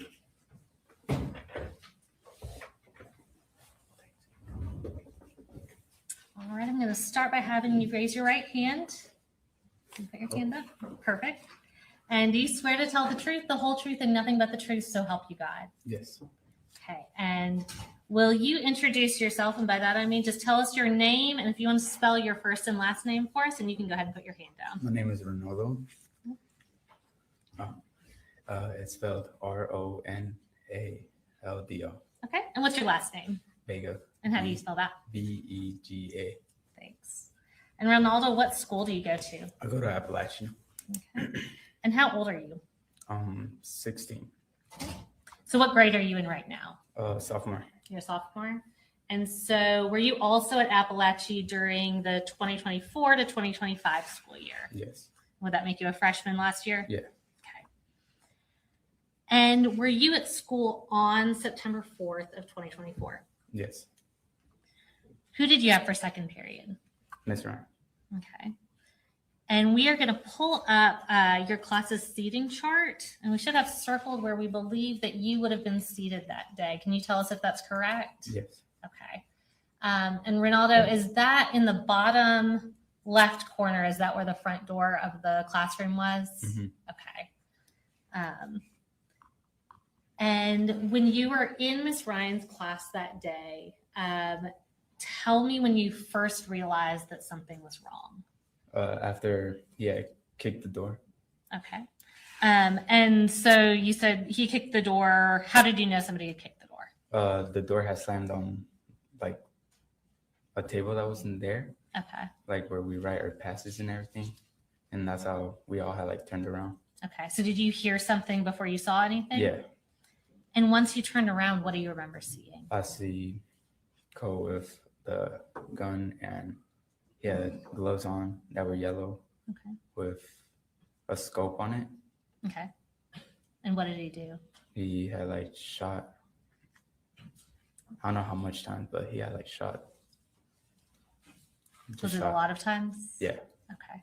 What did you do when that happened? I had went down to duck, Okay. and I had saw Christian like just sit there, and then afterwards I had seen him behind the door, like covering himself. Okay. And that's Christian? Christian is like right in front. Okay. What happened at that point? He had like went on the ground and covered, like, I don't know how to show you, but he was like grabbing his legs and standing behind the door. Okay. And when the shooting stopped, what do you remember? When he had stopped, I had like gotten up from my desk and there was like blood everywhere, and I almost slipped to go close the door. Okay. And did you do anything else once you went over towards the door? I had threw desks that were near the door, and then I went back to the teacher's, Miss Ryan's desk. Okay. And we'll later on be showing the video of this, but you said you threw some desks. Did you throw a good bit of furniture in front of that door? Yeah, I'll say like the whole front row, like right here. Mm-hmm. And then once you threw that barricade up, where did you say you went? I went behind Miss Ryan's desk. Okay. And is that kind of in the back of the classroom? Yeah. Okay. Do you remember who you saw after that? I had seen Candace behind the desk too, and I had seen Taylor on the ground. That's pretty much. Okay. How are you feeling at this point? At this point, Mm-hmm. shocked. Yeah. Were you able to call anyone? Yeah, I was able to, because they had taken her phones at the start of it, and she had put them in a cart, Mhm. And that's where the cart was, next to her desk. And so I asked a friend to give me the phone, and I had called my parents. Okay. Were you able to speak with them? Yes. Okay. What do you remember as far as when law enforcement came? A girl was screaming that he was dead, and not saying who it was, but just screaming someone was dead. And that's pretty much. Okay. Did you know who she was talking about? No. Okay. Did law enforcement take y'all out of the room? Yes. Okay. And at that point, did you realize who had been killed? Yeah. Okay. Did y'all have to walk by Christian to get out of the room? Yes. Okay. Where did y'all go once they took you out of the room? We had went on the hill for human marchers, Mhm. and then they had told us to go to the football field. Okay. Once you got to the football field, were you able to meet up with your family? Mm. Okay. What happened when you were at the football field? I had told the officers that I had been like hit by fragments. Okay. So tell me, Ronaldo, when did you realize, you kind of told us you went in, you barricaded the door, you went to the back. When did you realize that you were actually hit? When I went in the back, Okay. that's where like I saw like two of the fragment entrance. Okay. There's like blood around And where on your body was it? on my thigh. Okay. And before that point, did you even realize that you were injured? No. Okay. So when you went out on the football field, was somebody able to give you some medical attention? Yes. Okay. So what did they do? They had told me to sit down and relax and gave me like a nutrition bar to like stay Gotcha. healthy. You know? Okay. And how many injuries did you have on your leg? Do you know? It was two. Two? Yeah. Okay. Was that painful? It was like a sting, like a little bee was stinging me. Okay. I just stand there. Gotcha. And did that take a little while to heal? It took around like three weeks on me. About 3 weeks? Yeah. Okay. So other than physically, tell me about how this has impacted you mentally and emotionally. I had gotten more aggressive. Okay. And I would like ignore things, and I wouldn't like hug my mom. You wouldn't hug your mom? Why not? Just couldn't? Okay. And I can tell you're feeling a little emotional. Has that been hard for you? Yes. Okay. And has that been kind of changes that you've been struggling with ever since then? I've been having dreams. Okay. And did those dreams start after the shooting happened? Okay. And have you received counseling for what you went through? Yes. Okay.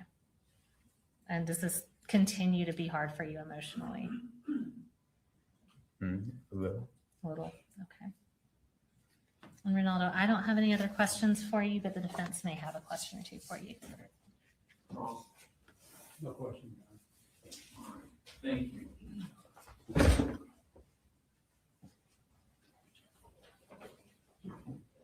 State calls in this week. State called Howard Carter.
Kurt. You can have a seat, and if you could raise your right hand.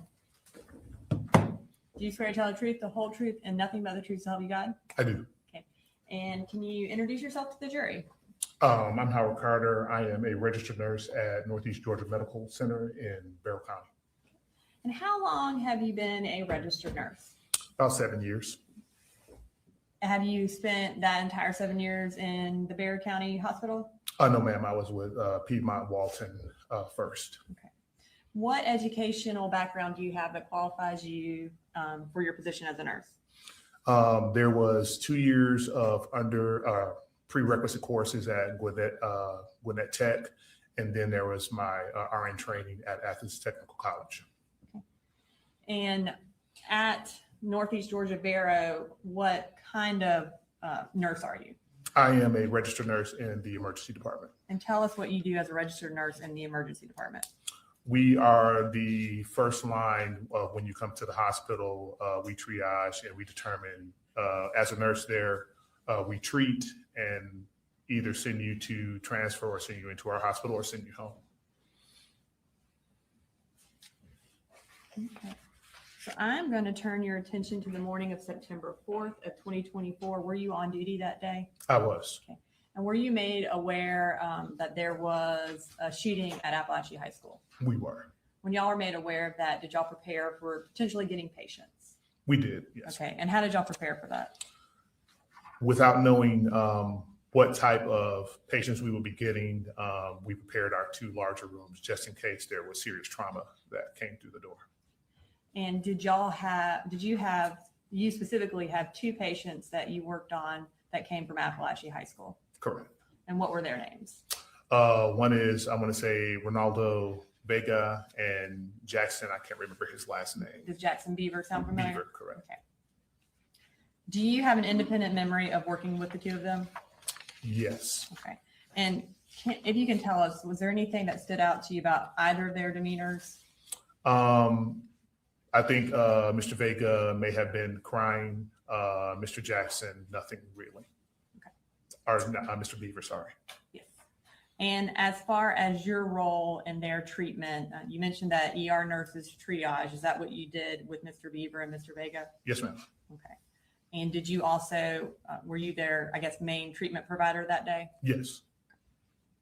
I'm going to start with Ronaldo Vega. And I'm going to introduce him to evidence case exhibit 98, which is the medical records for Mr. Vega under the business record exception. You said 98, 98, Your Honor. any objections? Just as to it going out to the jury session. All right. What states 98 submitted? And I'm going to show you these just in case you need them Thank you so much. for your answering of the questions. All right. So when Mr. Vega arrived, do you know how he arrived to your hospital? Via EMS. And around what time did he get there? Mr. Vega, I want to say it was 12:52. To be exact. Or 11:52, I'm sorry. And when he arrived and you assessed him, what did you observe about his visible injuries? And I'm going to get this exactly.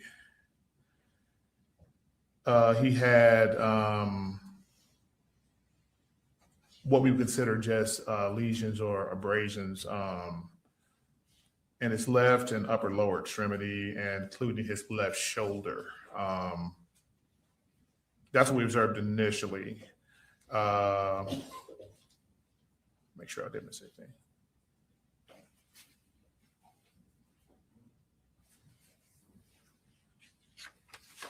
And most of those fragments were at the surface of the skin.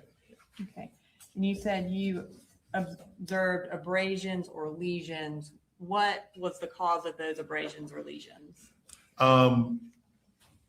There seemed to be, in some cases, metal in them. And what we couldn't guarantee a cause. We don't know exactly, but We just knew that they probably entered the skin with force because they were up underneath the skin. And you said metal was inside the skin. Were those consistent with bullet fragments? It could be, yes, ma'am. Okay. And how old was Mr. Vega at the time of his treatment? I think Mr. Vega was 14 at the time of his treatment.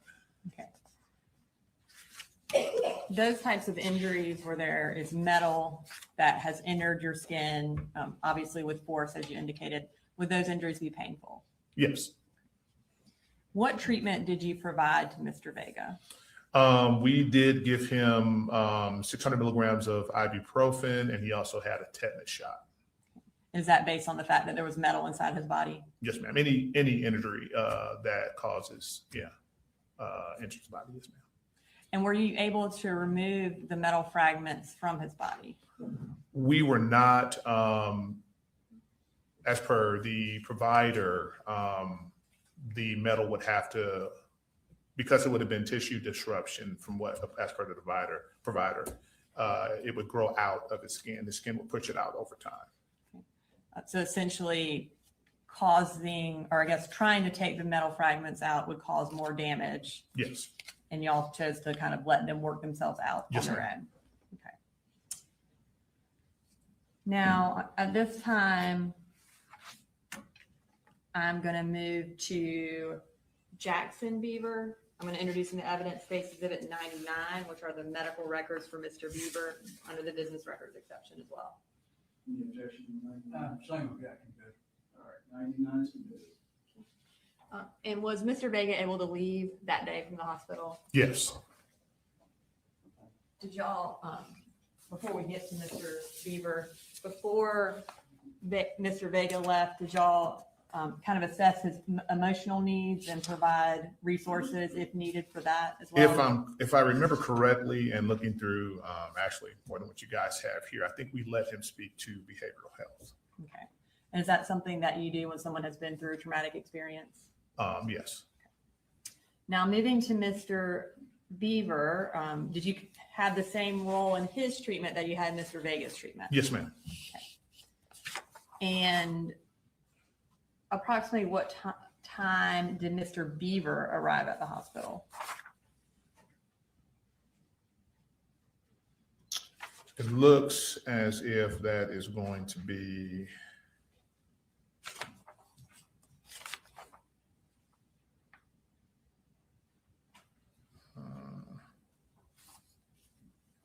looks like 14 or sorry, military time. 2:49 p.m. Okay. And again, was he transported also by ambulance? Yes, ma'am. And when you assessed him, how old was he? 15, I believe it is. And what did you observe about his physical injuries? Looks like he had, and I'm reading from this, along the lower aspect of the extremity. I'm sorry, I'm reading the wrong thing. That's okay. I'm going to tell you exactly. Oh, there we go. Kind of a, not really a laceration, but an abrasion in the right lower extremity, and says a wound to the lateral posterior right thigh that was bandaged. So yeah. Okay. And when you say it wasn't really, it was an abrasion versus a laceration, kind of tell us what the difference is. Lacerations, depending on the depth, are in some cases something that can be sutured. A lot of times we don't use laceration when it's something that's not very deep. And as far as his injuries, did he have metal fragments as well in his body?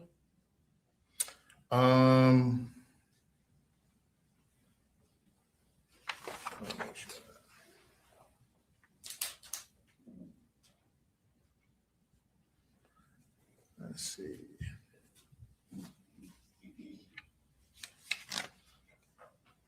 Yes.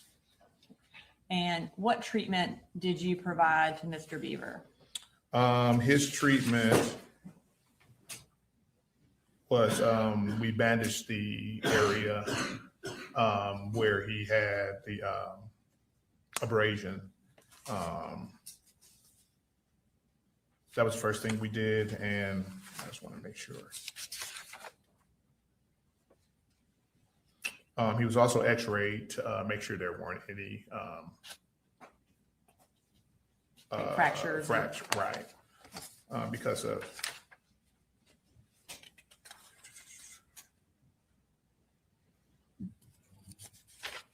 Did you also irrigate his wounds? we did, and he was also given a 600 milligram ibuprofen. What is the purpose of irrigating wounds? Any kind of wound that you have, irrigating just gives a less chance for infection. And did the metal fragments also remain in his body? Yes, ma'am. Okay. Was that a similar reason because you did not want to disrupt the tissue anymore? Correct. Okay.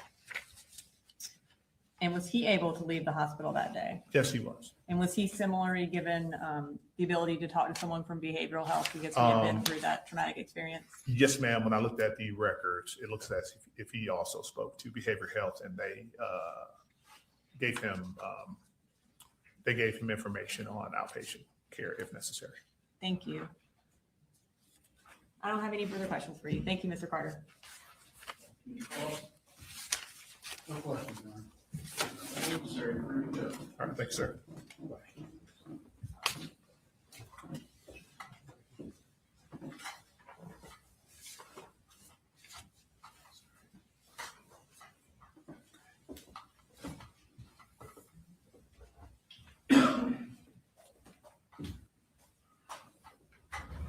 State calls, Ms. Wood.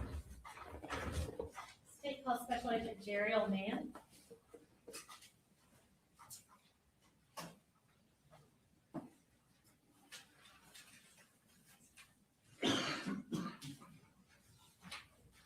Just can we approach before the next witness, just like scheduling?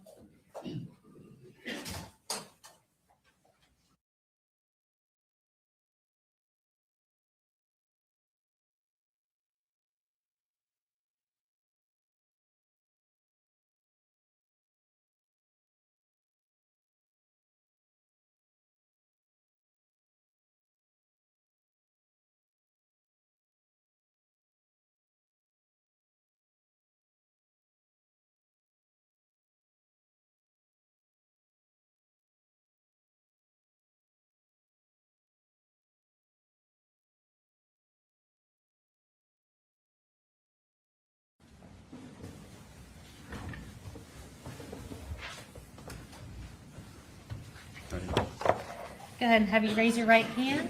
Do you swear or affirm any testimony you're about to give in the matter now pending before the court is the truth, the whole truth, and nothing but the truth, so help you God? I swear. All right, and if I can start by just having you introduce yourself and if you'll spell your name for the court reporter. Okay. I am Jarrell Mann. I'm currently a special agent with the Georgia Bureau of Investigation. My first name is spelled Jarriel. Last name is Mann. All right, and tell us about what region you work in and what your role is there. I'm currently assigned to Region 10, where that is the Atlanta office. We do a lot of OISs and also fraud investigations and stuff like that. Is OIS officer involved shooting? Yes. Okay. Sorry. So y'all stay busy in the Atlanta Yes. office of the GBI, I'm sure. Yes. And even though you generally work out of Atlanta, did you provide assistance in the Apalachee High School shooting investigation on September 4th of 2024? Yes, I did. Where did you first respond in assisting in this investigation? Of course, it came out as an active shooter, so we responded to Apalachee High School. Okay. And then from there, we would divvy it in to do investigate facts. Gotcha. And so from the school, where were you sent to go do follow-up investigation? I was sent to the hospital to conduct interviews and speak to victims and, collect any evidence and also check up status of possible victims at the hospital. Okay. And was that the Northeast Georgia Medical Center here in Barrow County that you went to? Yes, that was. Okay. And while you were there, did you specifically speak with Ronaldo Vega? Yes, I did. Tell me about what his demeanor was like when you met with him. Well, when I spoke with Ramado Vega, his of course his guardians were there. He seemed kind of distant and seemed like he was in shock. Okay. So I had to give him kind of a moment to kind of brace himself before I had spoke with him. Gotcha. So he was a little held back when he was talking Yes, to you I initially? did see tears, and Okay. he seemed like he was visibly upset at the time. Gotcha.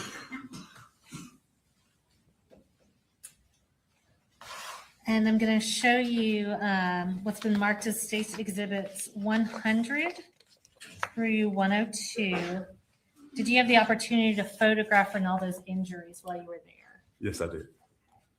If you'll just glance at those and tell me if those are fair and accurate depictions of the photographs that you took of Ronaldo and his injuries.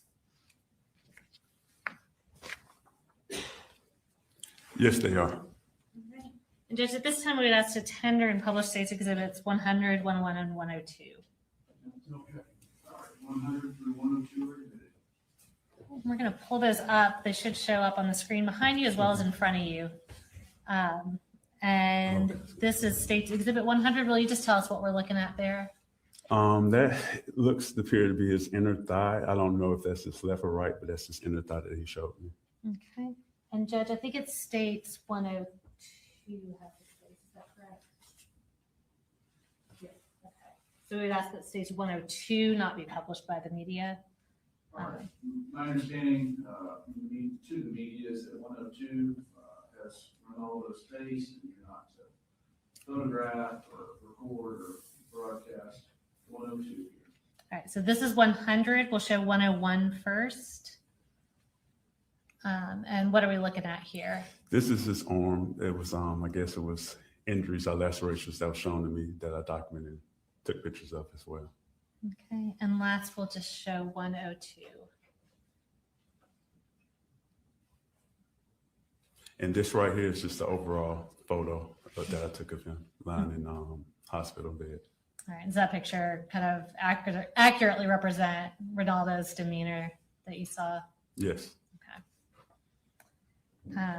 While you were there, did you also have the opportunity to speak with Jackson Beaver? Yes, I did. All right. And did you also have the opportunity to photograph Jackson's injuries? Yes, I did. And I'm going to show you what's been marked as States 103, 104, and 105. And I'll go ahead and ask you, Jackson, we recently saw him testify. Was he just kind of more of a upbeat kid at his baseline? Yes, he was. Okay. He was very cooperative. Okay. And do you recognize the images in those photographs? Yes, I do. Are those fair and accurate depictions of the photographs you took of Jackson Beaver? Yes. All right. And Judge, we would ask to tender States 103 through 105, and I believe it's 105, right, that has Jackson Beaver's face in it. So we'd ask that not be published to the media. Any objection to 103 through 5? All right, 103 through 5 are admitted, and just announce when you get to 105. Okay. So this is 103. Can you tell us what we're looking at here? This is a laceration, appears to be to, I want to say it's like lower leg. Okay. Beneath the buttocks area. And next we'll pull up 104. And these are just, I guess, lacerations are, I don't know if it's fragments from some sort on his calf muscles that he showed me. Okay. So did he have kind of a spattering of superficial injuries that you observed on his leg? Yes. Okay. And this last one is going to be the one that has his face in it, and that's 105. Is that Jackson Beaver? Yeah, it's just showing him and his demeanor, yes. All right. Thank you. And did your time at the hospital interviewing these individuals, taking photographs of them, did that conclude your role in assisting in this investigation? Yes, it did. All right. Well, I have no further questions. I'll grab those exhibits for you.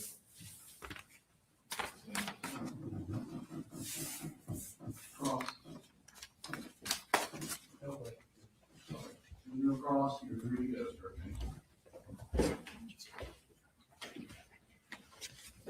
All right, ladies and gentlemen, due to some witness scheduling issues, we can go ahead and break for lunch presently. Call it 11:45. We'll be in recess till 12:45.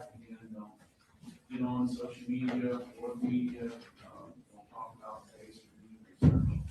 12:45.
Atlanta News First Plus starts now. And welcome to our continuing coverage of the Colin Gray trial. Now in day 2 of coverage, we've been bringing you gavel to gavel here on ANF Plus. I'm Maria Moreau, and we are waiting for court to resume at 12:45 with witnesses.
idea how long you think you can deal with it a day? We have 11 more witnesses slated for today, so, and that's all we were planning, but that would be 23 witnesses total. So we felt like. I'm not chastising. So, I imagine we'll end a little earlier because they are mostly the students. And then we have 2 more teachers, but if you want to keep count. Said earlier, Judge, we don't anticipate cross-examining anybody unless something unusual is said. So should move fairly quickly. I'm gonna just, let the bailiffs tell the jurors that we may end a little early, just in case there's some plan that they're able to make, but absolutely. I mean, you think you talking maybe 4 o'clock, or you think earlier than that? We'll see, 11 witnesses similar to what we had this morning. And we did 12 this morning, I think. We did 12 and it took us, what, 3 hours. 3 hours? No, 3.5. Right. 2.5 hours. That's right, thank you. So we could end by 3:30. All right, we'll just leave it alone. We'll give them a present. Yes. Is the jury ready? Yes, sir. Are y'all ready for the jurors? Yes, Your Honor. All right, bring them in.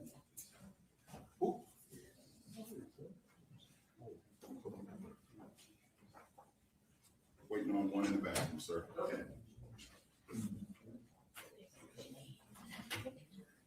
Oh, he said, come on.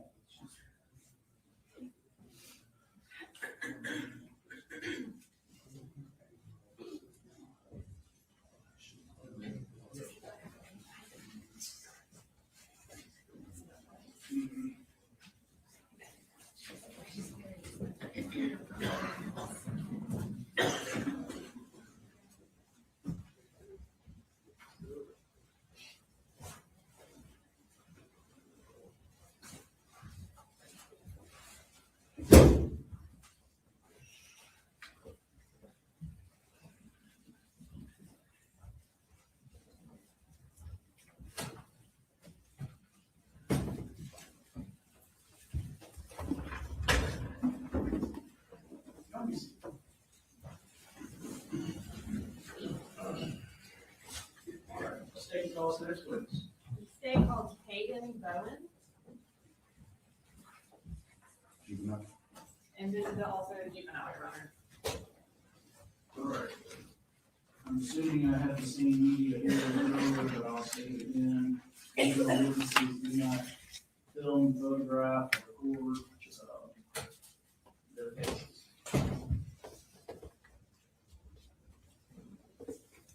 Good afternoon, Miss Bowen. Can you raise your right hand? Do you swear to tell the truth, the whole truth, and nothing but the truth to help you God? And if you could, I know you're a little soft-spoken. If you could speak up like you're talking to the back of the room so the jurors and the judge can hear you. So we're going to start with if you could just tell everybody your name and then also how to spell it. Hayden Bowen, Hayden Bowen. And what school do you go to, Hayden? Apalachee. How old are you? 16. And when did you turn 16? November 14th. Did you attend Apalachee High School the school year of 2024 to 2025? Yes. And were you a freshman that year? Yes, ma'am. Okay. Did you go to school on September 4th of 2024? Yes, ma'am. And can you tell us what your second period class was? Miss Ryan. Miss Ryan? And while I guess on September 4th, was that a day where you got a new seat? So the first day of like the new seating chart? Okay. I'm going to bring up that seating chart. And if you could just, I think we're going to have a circle around where you were sitting. If you could just tell us if that is where you remember you were sitting on that day. Yes, ma'am. Okay. So on September 4th, while you were sitting in class, did someone come to the door who was not supposed to be there? Yes, ma'am. Okay. Can you tell me what first drew your attention to him? The banging of him opening the door. Okay. So when he opened the door, there was a banging noise. Yes, ma'am. Did you recognize him? No, I didn't. Had you ever seen him before? No. What do you remember about him On that day, on that day? Yes. I remember black clothes is all I remember seeing him. Do you remember what he had with him? A gun. And what did he do? He shot it in our class.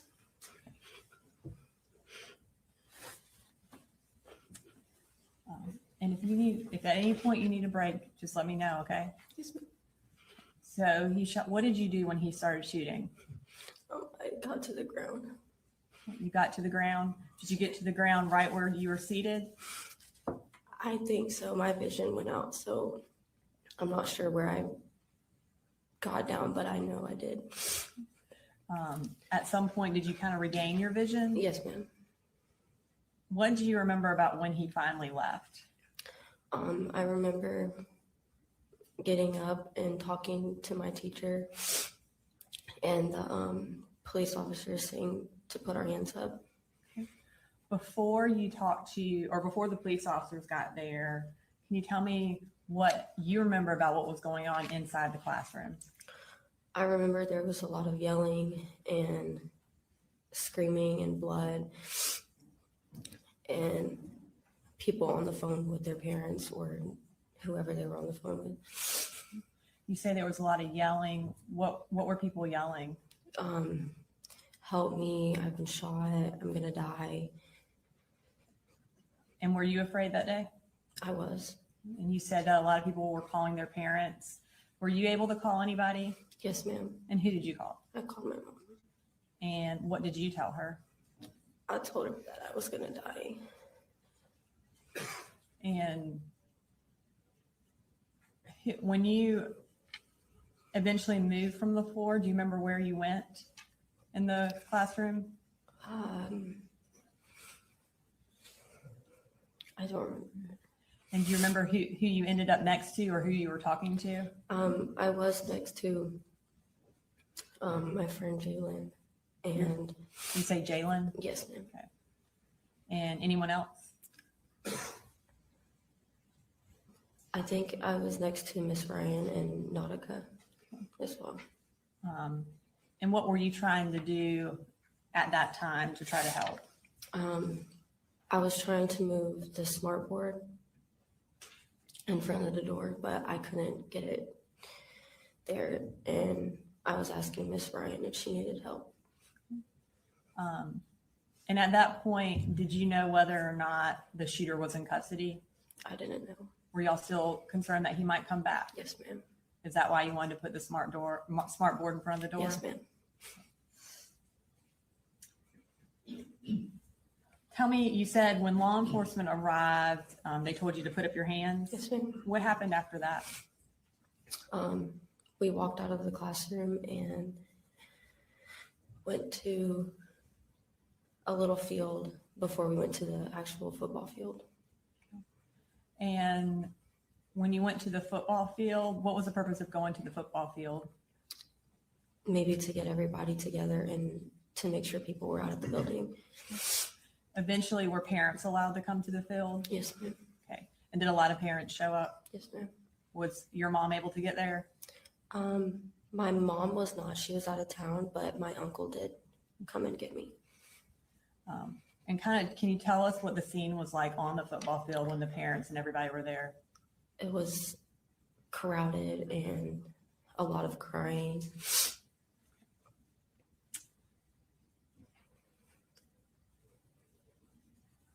Were you, you mentioned that you walked out of the classroom. Were you one of the first students out or were you one of the last students out? I think I was in the middle. Okay. Did anything happen as you were leaving? No, ma'am. Okay. Now, since September 4th, have you been to counseling? Yes, ma'am. And can you kind of talk to us about how that day has affected you? It's affected me a lot mentally. I haven't really been able to sleep at night sometimes. You said you haven't been able to sleep at night? Yes, ma'am. And I often have really bad thoughts relating to that and other things. Kind of tell me what you mean by really bad thoughts. That it's gonna happen again, and that this time I'm gonna die because I was supposed to the first time. Because, I'm sorry, Because I was supposed to the first time. and what do you mean by you were supposed to the first time? Because he came in my class, and I feel like none of us should have had survived.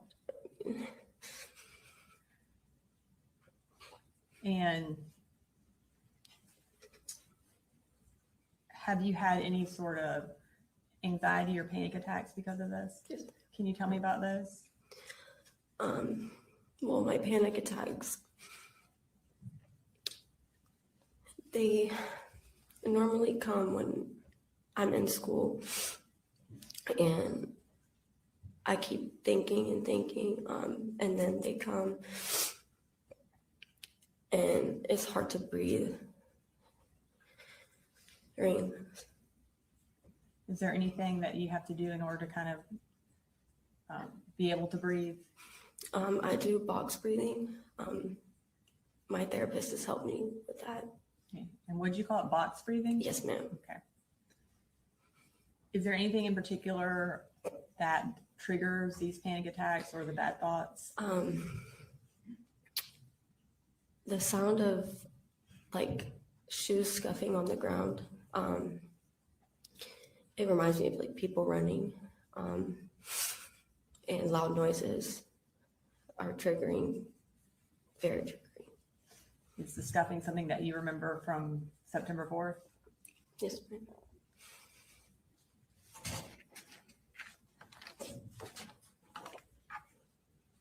I don't have any further questions, Hayden. Do y'all have any questions for her? Carlos? No question, Judge. All right, thank you.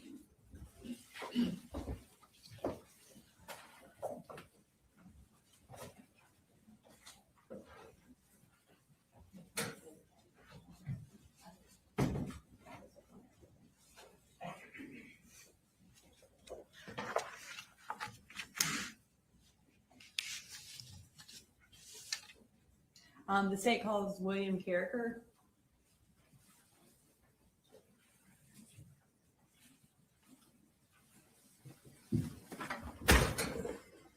He's also a juvenile. I should have mentioned that. Same instructions to the meeting. And Judge, I think our next, about 7 after Mr. Carricker are going to be juveniles back to back to back. If that makes sense. Multiple juveniles testifying in a row here, so we're going to do instructions. All right. Can you raise your right hand, William? Okay. Do you swear to tell the truth, the whole truth, and nothing but the truth to help you God? Yes. Okay. Can you tell us your name? William Carricker, Can you spell your last name for us? Cariker. And what school do you go to? Apalachee High School, What grade are you in right now? 10th. So were you in 9th grade for the 2024-2025 school year? Yes. And how old are you right now? 16, When did you turn 16? September 22nd. Were you at school on September 4th of 2024? Yes. And who was your second period teacher? Miss Ryan. And what did she teach you? Math. I am going to show you a map from your seating chart from that day. We're going to put a circle around where you were sitting. If you could just tell us if that's where you remember you were sitting. Is that right? Is that where you were sitting? Yes. All right. Thank you, William. Okay. So during that period, did someone come to the door on September 4th that was not in your class? Yes. Did you recognize him? No. Had you ever seen him before? No. Can you tell us what happened when he came to your door? I believe he banged on the door a bit, and then he kicked it down and just started shooting. Do you remember what happened after he started shooting? He left and we hid in the class. He left and you hid in the class? Yeah. Where did you hide? Behind the table. And when you hid, did you try to make contact with anyone in your family? Yes. Who did you contact? My mom, dad, siblings, my grandma, and my aunt, I believe. Did you do that with a text message? Yes. Okay.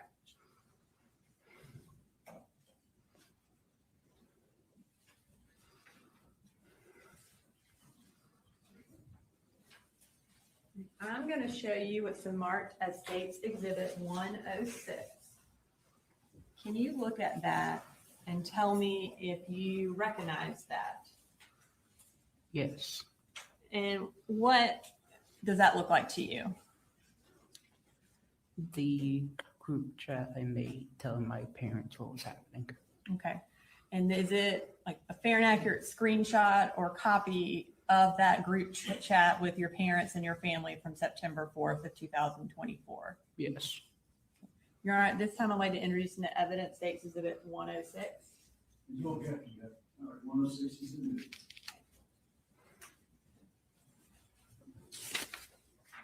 I'm going to pull that up on the screen or. All right. So at the very top of this text, it has William. Is that you? Yes. Okay. And you sent a text message that says, "There's a school shooting. If I don't make it, I love you all." Is that right? Is that what you sent? Yes. Okay. And what did you mean by that text? I wanted to know that if I did die, they would know that I love them. And were you afraid for your life that day? Yes. Have you been affected by what happened that day? Like, how have you been affected by what happened that day? I was scared to go to school for a bit. You were scared to go to school for a bit? Yes. Were you finally able to go back to school? Yes. Okay. And are you there right now? Yes. All right. Thank you, William. I don't have any further questions for you, but let's check with the defense counsel real quick to see if they have any questions. Any calls? No calls. All right. Thank you.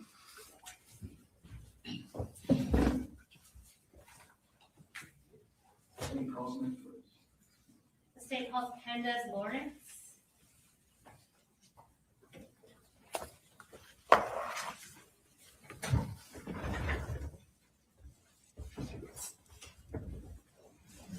All right, Candace, the first thing I'm going to have you do is raise your right hand.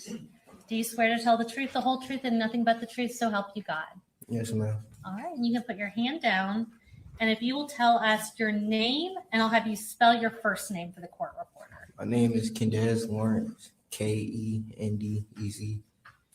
And Candace, what school do you go to? Apalachee, And what grade are you in right now? 10th grade. And were you at Apalachee during the 24 to 25 school year? Yes, ma'am. Okay, so were you a freshman that year? Yes, ma'am. Okay. And did you go to school on September 4th of 2024? Yes, ma'am. Who did you have for second period? Miss Ryan, Coach Edwards. Okay. And we're going to pull up a seating chart, and it should have your seat circled. If you'll just confirm for us that's where your seat was on that day. Yeah, I was sitting right there. Okay. So I'm going to start off with you a little earlier on in the class. So early on in second period, did you sign out of the class to go to the bathroom? Yes, ma'am. And was that bathroom close to y'all's classroom? Yeah. Okay. Who did you see when you walked into the bathroom? I didn't really see anybody, but I did see people in the stalls. Okay. And when you were in a stall, did something unusual happen? Yes. Why don't you tell us about that? So when I walked into the bathroom, I heard cops. They came in the restroom looking for somebody. Okay. And did someone leave with them? Mm-hmm. Okay. And was it a name or a person that you knew or recognized? No. Okay. And what did you do at that point once the cops leave? I also left and Okay. went back to class. Gotcha. So once you returned to Miss Ryan's classroom, what happened? So I sat back down and my pencil broke. So I went to the pencil sharpener, which was in the back of the class. Okay. So if we're looking at that seating chart, is it kind of between the two teachers' desks? Yes, ma'am. Okay. And while you're at the pencil sharpener sharpening your pencil, what happened? I just heard a loud bang. And then I just see him with the gun and he just started shooting Okay. And where was the person with the gun? at the door. Okay. Was it someone you knew or recognized? No. Okay. So when you saw that there was a person with a gun, what did you do? I hid behind the teacher's desk Okay. And how long did it feel like the shooting went on? about like 30 to 45 seconds. Okay. After the shooting stopped in your room, did you hear anything else? Yeah, I heard like a couple more gunshots. So once all the shooting stops, what do you remember doing? I called my mom and I was trying to make sure everybody was okay. Okay. Do you remember calling out for anyone specific? Yeah, And who was that? Christian, Okay. How long had you known Christian for? since kindergarten. Okay. And why were you calling out for him? Because I remember that he was the closest to the door that day. And did he ever respond? No. Once law enforcement arrived, I guess let me back up. You said you called your mom. What did you tell her? That somebody came into my class and they just shot at us. Okay. How long did it feel like before law enforcement showed up in the classroom? About like 5 minutes. Okay. And what was everybody doing during that time while y'all were waiting for them to get there? I really don't remember. I just heard a lot of yelling. Right. So once they get there, were y'all evacuated from the classroom? Yes, Okay. And did you see Christian when you were leaving the classroom? yes. Okay. Once y'all left the classroom, where did y'all go? At first we went to we went by the tennis court. Mhm. Then we went to the football field. Okay. Once you're at the football field, who did you find? I was looking for my sister. I ended up finding her by like 20 minutes later. Gotcha. And was your sister also a student at Apalachee High School? Yes, Okay. And after you found your sister, were y'all eventually able to meet up with your mom? yes, Okay. Candace, did you also know Mason? yes. And how long had you known him for? Since kindergarten. When did you find out that Mason had also been killed? I found out like the next day. Okay. Did you even realize that he had been there that day? No, Okay. And when did you end up going back to school after this all happened? after fall break. Okay. Was that like October-ish? Yes, Okay. Since all this happened, have you gotten some counseling? yes. Okay. And tell me a little bit about how this all has affected you. Well, I'm not as comfortable as I used to be at school no more. Is there anything specific that gets you really nervous if you're at school? Everything. Everything. Okay. Also been having bad dreams a lot. Okay. And did that start after the shooting? Mm-hmm. Okay. And I want to talk to you about one thing after this happened. Was there something specific about the way things played out that day that really bothered you? Yes, All right. Tell me what that was. I thought I left the door open that day. Okay. That was something that bothered me. Was that something that you thought about a lot? Mm-hmm. Okay. And something you were like blaming yourself for? Mm-hmm. Did that kind of make you question your memory of the whole thing? Yeah. Okay. So Candace, about a month ago or a few weeks ago, did you actually ask my office to be able to watch the surveillance footage of the shooting in Miss Ryan's classroom? Yes. And did that allow you to confirm that you had not left the door open? Yes. Did that give you some closure? Yes. Okay. Was that hard for you to do? Yeah. Thank you, Candace. I do not have any other questions for you. I do not believe. No problem. All right, thank you. Thank you.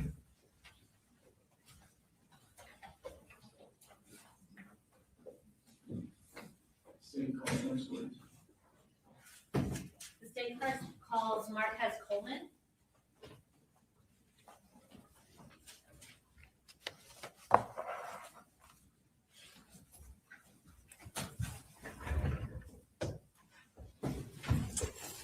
All right, I'm going to have you raise your right hand. Do you swear to tell the truth, the whole truth, and nothing but the truth, so help you God? Yes, ma'am. All right, and you can put your hand down. If you will introduce yourself, and by that I mean just tell us your full name, and I'll have you spell your first and last name for the court reporter, okay? Marquez Coleman. MARQUESCOLEMAN. All right. And Marquez, how old are you? 16. And what grade are you currently in? 10th grade. All right. Did you used to go to Apalachee High School? Yes, ma'am. And so in the 2024 to 2025 school year, were you a freshman at Apalachee? Yes, ma'am. And was that your first year at that school? Yes, ma'am. Okay. Did you go to school at Apalachee on September 4th of 2024? Yes, ma'am. Were you in Miss Ryan's class for second period? Yes, ma'am. We are going to pull down this map and circle your name on the seating chart. And what we want you to do is just confirm for us that we have you in the right place in the classroom. There we go. Is that where your seat was that day? Yes, ma'am. Okay. Is that you next to Ronaldo, I believe? Yes, ma'am. Okay. So on that day during second period, tell me what you remember happening. I was just doing my work, and then I looked to the left, and then the door was just open, and then the dude started shooting, and then I got up and ran behind my teacher desk, and then I was just hiding, and then I heard scream. Everybody was just screaming. Well, my ears went blank for a little bit because like the shots was like so loud. Okay. And then I was behind the teacher's desk, and then after he got done shooting, I got up, and then I went to the other teacher's desk, and then that's it. Okay. Did you know the person who was shooting? No, ma'am. Okay. Do you remember how long did it feel like the shooting went on for? Probably about like 30 to 40 seconds. Okay. And about how long did it feel like before law enforcement arrived? Maybe like 5 minutes, 7 minutes. Okay. What was everybody doing in that time before law enforcement was able to make it to y'all?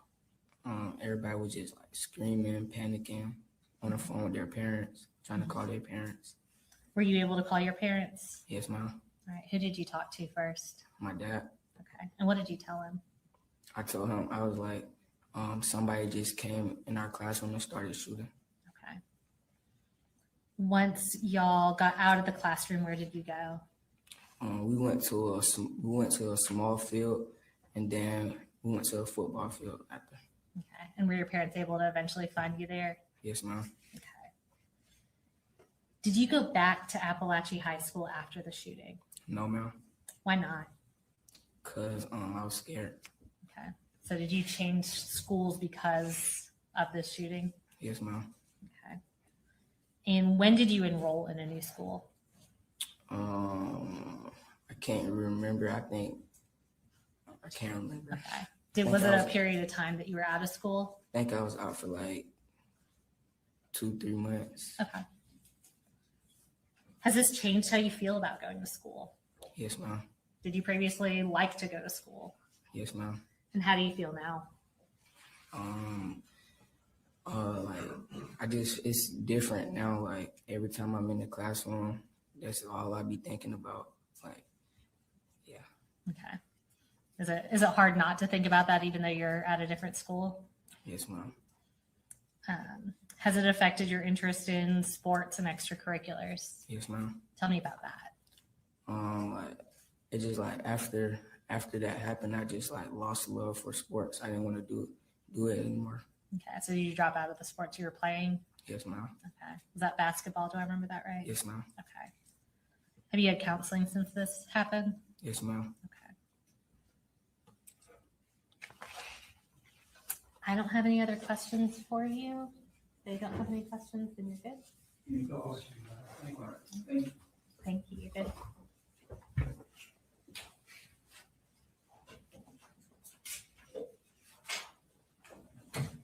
State calls next word. The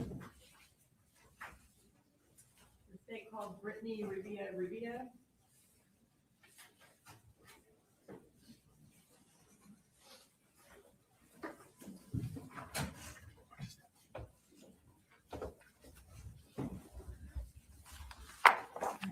Can you please raise your right hand?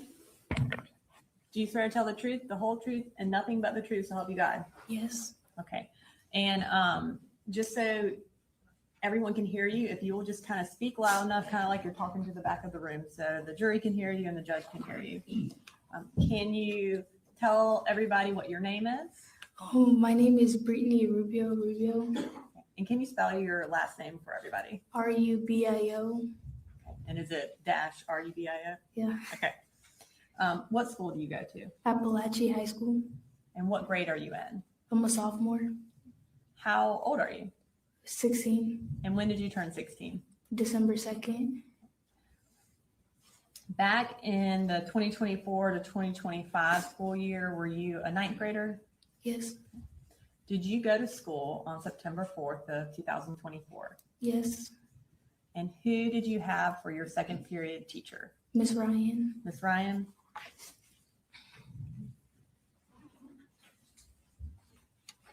I'm going to pull up on here the school seating chart.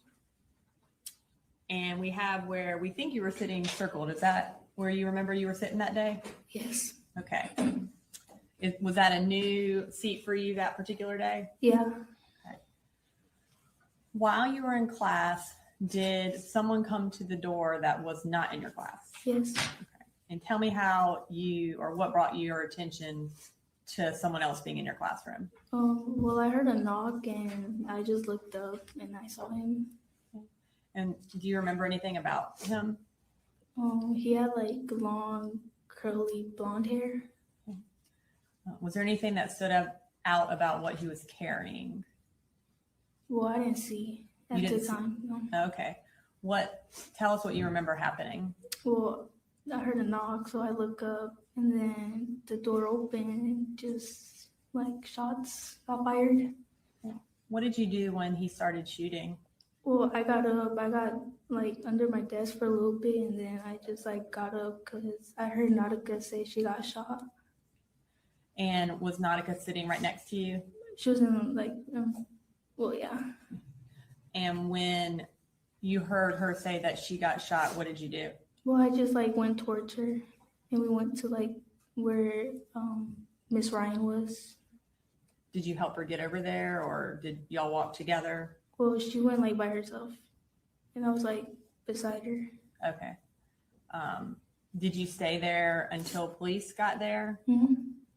And were you, tell me what you were doing. Were you talking to Nautica? Were you, Well, I was with like, there was like a bunch of girls like in that corner, but I was mostly like talking to Nautica. I got her phone because she said she wanted it, so I went to go get her phone. Ms. Ryan would take up our phones, but that day, me and Nautica didn't give our phones. We put it in her book bag, so I had to go to her book bag and get it. And when I was there getting the book bag, that's when I saw Christian. And then I told Coach Edwards that Christian was there and he needed help. he went to go help him, so I just left and I gave Nautica her phone.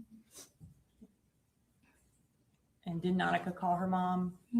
Yeah, Did you at any point get your phone and call anybody? I got my phone when I got hers. Okay. And who did you try to call? Oh, I was gonna call my mom, but then I just didn't. I don't know why. When you were sitting there kind of with all the girls over in the corner, do you know how long y'all were there waiting on police? No, but it felt quick for me. Okay. When y'all were there, did you know whether or not the shooter had been taken into custody? I didn't know. Okay. Were y'all afraid that he was going to come back? Yeah. Okay. Had anyone tried to barricade the door to prevent that from happening? I think it was Coach Edwards. Okay. When police got there, tell me what happened. Well, they told us to put our hands up, so we all did. I was trying to like walk out, and then Martin, he was like comforting me, saying it was okay and that I could do it, and he was just comforting me to tell me not to look down because there was like blood everywhere on the ground. And then after I left the classroom, we went up a hill, like near the football field. Okay. And what were y'all doing in the football field? It was just a bunch of students and classes like all together. And I saw my friends, so I was just like with them. And then we started moving to the bleachers. Is that where parents ultimately came to meet y'all? Yeah. Okay. And were you able to find your parents or a family member? Yes.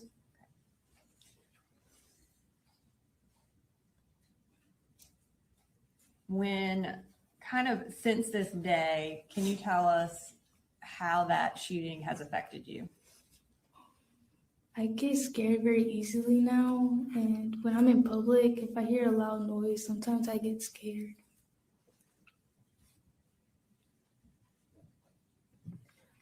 When did you go back to school after this? The first day they said we could go back. Was it difficult going back? A little bit. Does anything kind of trigger you being afraid? Yes. Okay. And can you tell us what that is? Oh, guns, loud noises, and sometimes being near a door. All right. Thank you, Brittany. I don't have any further questions for you, and I don't think the defense has any. Attorney Cross? No, Your Honor, no question. All right, thank you.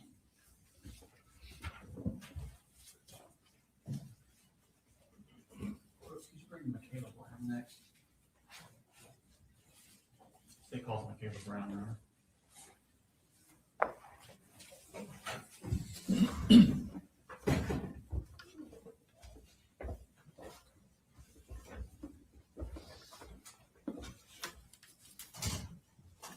Hey, Michaela. Hey. Could you raise your right hand, please? Swear the testimony you're going to give, matter now pending before this court, will be the truth, the whole truth, and nothing but truth. I swear to everything will be the truth, nothing but the truth. Thank you. Put your hand down. If you could, I'm going to need you to speak up so everyone can hear you, okay?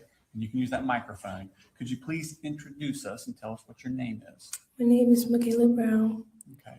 Can you spell your first name for the court reporter? Makaylah. Okay. And Michaela, where do you go to school? I go to Apalachee High School. And how old are you? I'm 16 years old. And when is your birthday? September 19. Last year, did you also go to Apalachee? Last year, school year, did you also go to Apalachee? Yes, sir, I did. Were you a freshman that year? Yes, sir. For second period, what class did you have? I had Miss Ryan's class. And on September 4th, were you in class that day? Yes, sir. We're going to pull up a seating chart. That's not it there. Well, that's the seating chart. We're going to pull a different one up that has where we think you were sitting. And tell us if that's correct.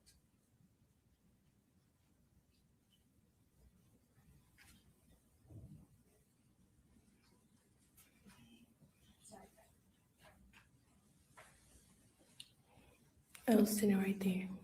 Was that a new place to sit that day? Yeah, my teacher just switched to senior chart. She switched you. What were y'all doing in class that day? I think that's the day when she switched to senior chart. I don't remember. Okay. How does class normally go as far as the teaching? Can you repeat that? How does class normally go as far as the teaching? Just go as a normal day. Okay. Do you work individually? Do you work in groups? Does the teacher just kind of teach you and you listen, or how does it work with Miss Ryan's class? So sometimes she teaches and we listen, or sometimes we work with groups. Do you remember that morning if she was actually teaching you, or were you working in groups that morning? She was teaching us. Okay. Is at some point during this class did something catch your attention that wasn't right? No, sir. Okay. When did you first notice something happening? When he was just standing at the door. Okay. So you're according to that seat, the door's kind of behind you, right? Yes, sir. Did you turn and look at the door? Yes, sir. What was it that made you turn and look at the door? I just heard a big loud banging noise against the wall. And when you turned around and looked at the door, what did you see? I seen him standing there with the gun. Okay. This person you saw standing there, had you ever seen them before? No, sir. Okay. And what were they doing with the gun? He was holding it at first, and then I think he took the safety off. Okay. After he took the safety off, what did he do? He started shooting around the classroom. Did he ever come into the classroom, or did he just stay there at the door? He was just standing there at the door. Okay. And how many times did he shoot the gun into the room? About like 15, 10, I can't remember. What was it like when he first started shooting? I don't really remember. All I remember is him aiming the gun at me and I dropped down. Okay. That's it. Were you able to hear anything? I wasn't really focused on that. I was just focused on me Being on the ground? Yeah. Okay.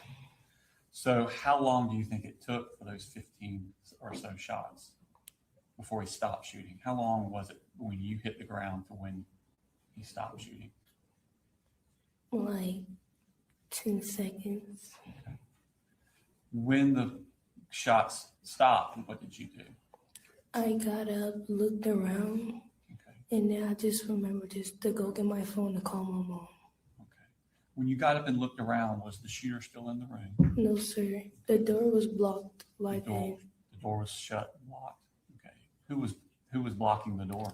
I think Coach Edward, I remember, and one student, I can't remember who it was. And what were they doing to block the door? They was using this. I wasn't really paying attention to that. I understand.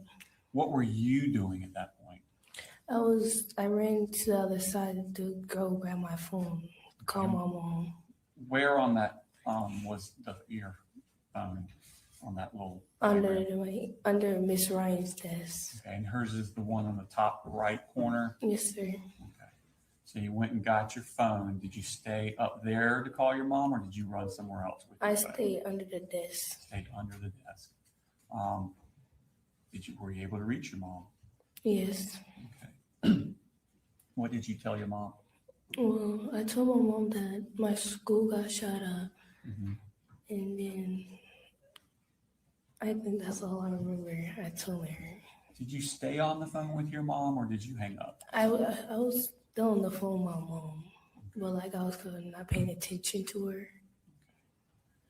While you were there, how long before the police came to your room? Took about like 5 minutes. During that 5 minutes, what was happening inside the room? What were other people doing? All I heard was screaming. I was just under the desk, so I couldn't really see. And I was helping my friend Taylor too, as well. Okay. And what was wrong with Taylor?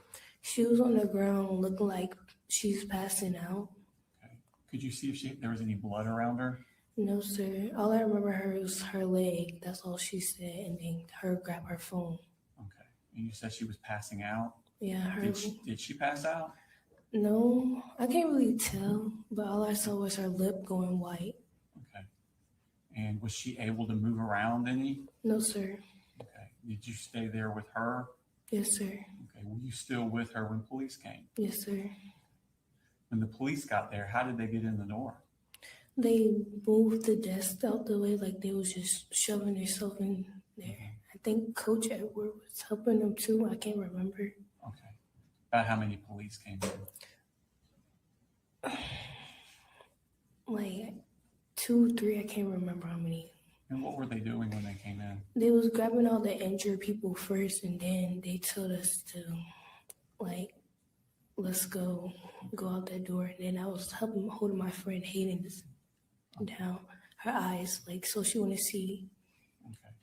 When you said they took the injured out first, did you see other students with injuries? Yeah, Who did you see that was injured? I saw that Nautica was injured.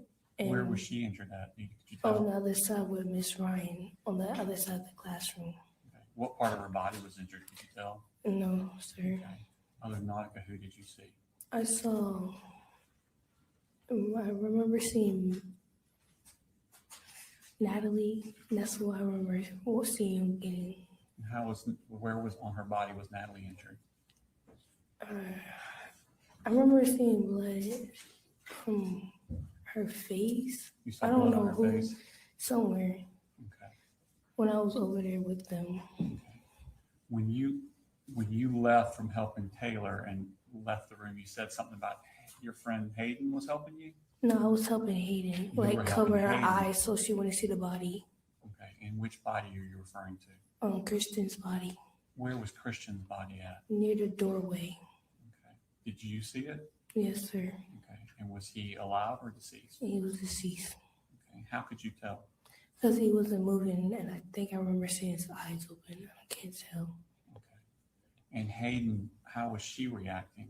She was crying, like almost like in a panic mode, but I can't really remember how she was acting or tell. When you went out the door past Christian's body, which direction did they turn you, to the left or to the right? To the right. Okay. Did you see anything else in the hallway before you left the school? I mean, I think a white bag. Okay. And then y'all went out the door to your right. Okay. Where did y'all go? We went up the grass to go to this field. Well, we went up to the grass to a tree to see where else to go because I think they came and got us first. I can't remember. Were And there then other students out there, or was it just your class? there was more students out there because I remember looking for Taylor's sister because I had Taylor's phone. You had Taylor's phone. Did you get that when you were helping her? Yeah. Okay. And so, did you know Taylor? Yes. How long have you known Taylor? Since elementary school. Okay. So you knew her sister too. What grade was her sister in? The same grade. Same grade. Were you able to find her sister out Yeah. on the grass at that point? Well, I think I remember finding somebody else to go find her sister, and then the person handed me her phone back, and then I found her sister. When you were still on the grass, were other students coming out of the school? Yes, sir. At some point, were y'all told to go somewhere else? Yes, sir. And where were y'all told to go? To the football field. All right. And when you got to the football field, were people already there? I can't remember. That's okay. Did other students start arriving? Yes, sir. At some point, did all the students arrive? Yes, sir. What was happening on the football field? A lot of people crying. I was just trying to worry about getting my parents to me. Were you able to do that? Yes, sir. How long were you out there on the football field before someone came for you? For, I think 1 hour for my dad to come to me. What were y'all doing during that hour, the students? I was really crying most of the times. Did you ever find someone to give Taylor's phone to? Yes, sir. Who'd you give it to? Her sister. Okay, so you did find her Yeah. sister. Okay. Since that day, how have you been doing? Still a little traumatized. Tell me about that. So every time, like, my parents go out a lot, so every time they go out, I'm always home alone with my brother, and I'd be scared to, like, stay there sometimes. Anything else? And then taking my dogs out at dark time. Have you done any counseling? No, sir. How long before you went back to school? As soon as they let people. As soon as they let you in? Okay. How has things been going at school since then? Still worry about like, is it gonna happen again or is it not gonna happen again? All right. Thank you, Michaela. I don't have any more questions for you. No problem. Thank you. Thank you.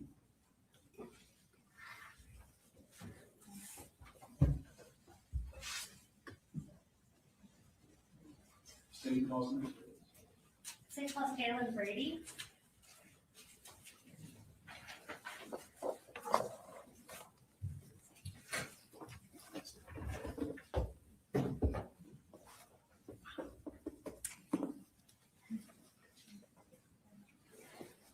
First thing I'm going to do is have you raise your right hand.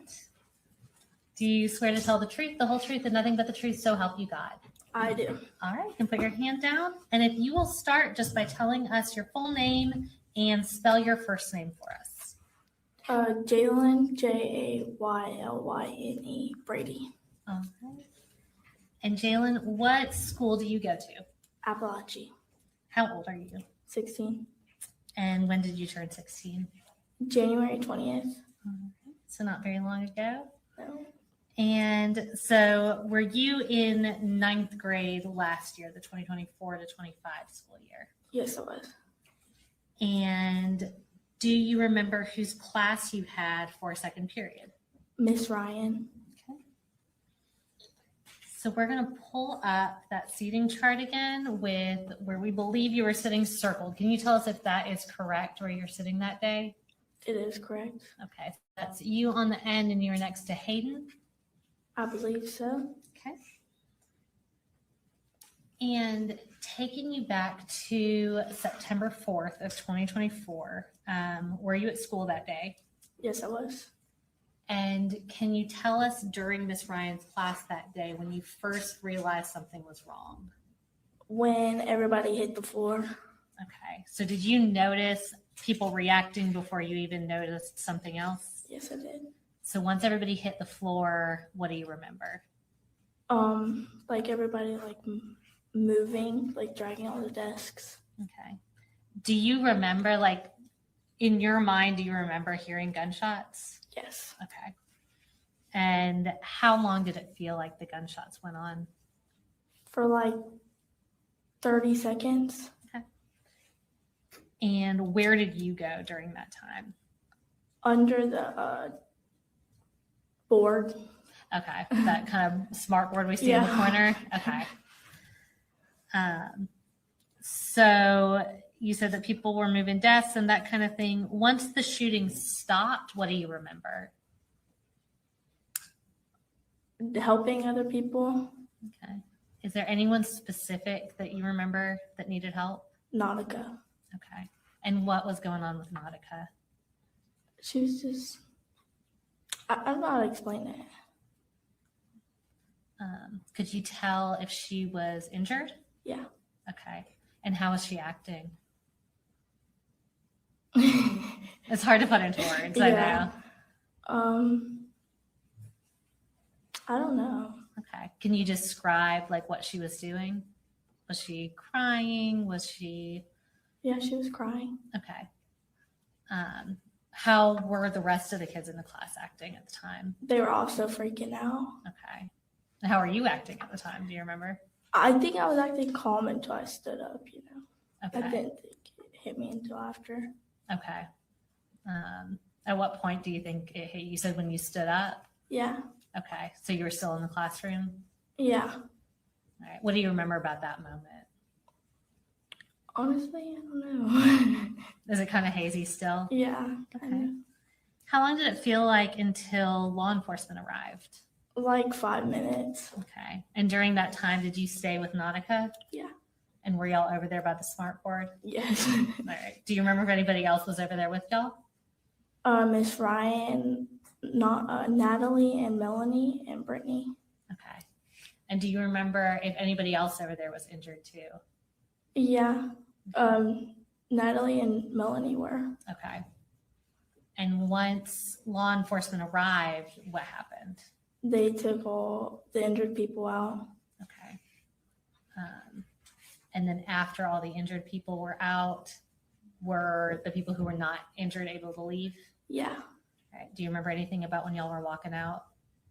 No, nothing really happened after that. Okay. Where did y'all go once you were taken out of the classroom? To like this hill, and then we went to the football field. At some point, were you able to contact anyone on your Yes. phone? Who'd you call? My papa. Okay. And is your papa your grandpa? Yeah. All right. And what did you tell him? That our school was shot up. Okay. And when y'all got out to the football field, at some point, was somebody able to meet you there? Yeah. And who was that? My papa and mom. Okay. And Jalen, since this happened, how has it affected you? I think I have a lot more anxiety and stuff. Gotcha. Is it something that comes up regularly, something you continue to struggle with? Yes. What does it look like when you feel anxious? Like, how does that feel for you?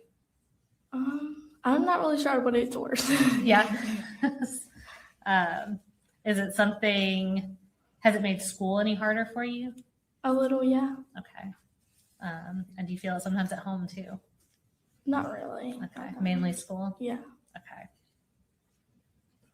Jalen, I don't think I have any other questions for you. If you have any questions. No problem, Judge, thank you. All right, you're done, Jalen. Thank you. Can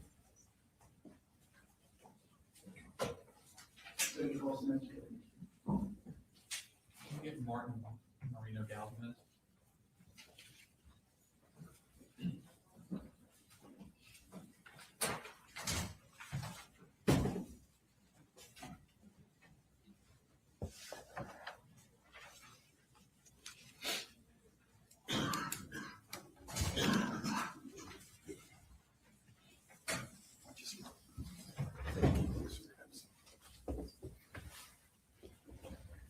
Hey, Martin, how are you today? I'm getting you. Doing well. Could you raise your right hand, please? You swear the testimony you'll give in the matter now pending before this court will be the truth, the whole truth, and nothing but the truth? Yes, sir. Thank you. If you could, put your hand down and introduce yourself to the jury.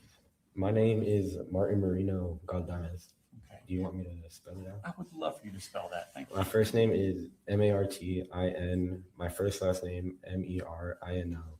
And my second last name is Galdamez. And Martin, how old are you? I'm 16. And when's your birthday? December 19th. What school do you go to? I go to Apalachee High School. And last year, what year are you? What grade are you in? I'm a sophomore right now. Okay. And last year, what school did you go to? Appalachee. And what grade were you in that? A freshman. I'll take your attention to second period. What class did you have for second period last year? I had math class with Miss Ryan. Miss Ryan? Okay. And were you in school on the day of September 4th of last year? Yes, sir. Or 2 years ago? Did you know the other kids in that class well? Yeah. Okay. Who were the other kids that you knew? I knew Kendez since pre-K. I knew Christian since elementary. Mason since elementary too. I've known Landon since middle school. Hayden and Ronaldo I met that year. I've known about Brittany since like around middle school and elementary. Nautica since middle school, and I didn't know Jalen that well. And William since elementary too.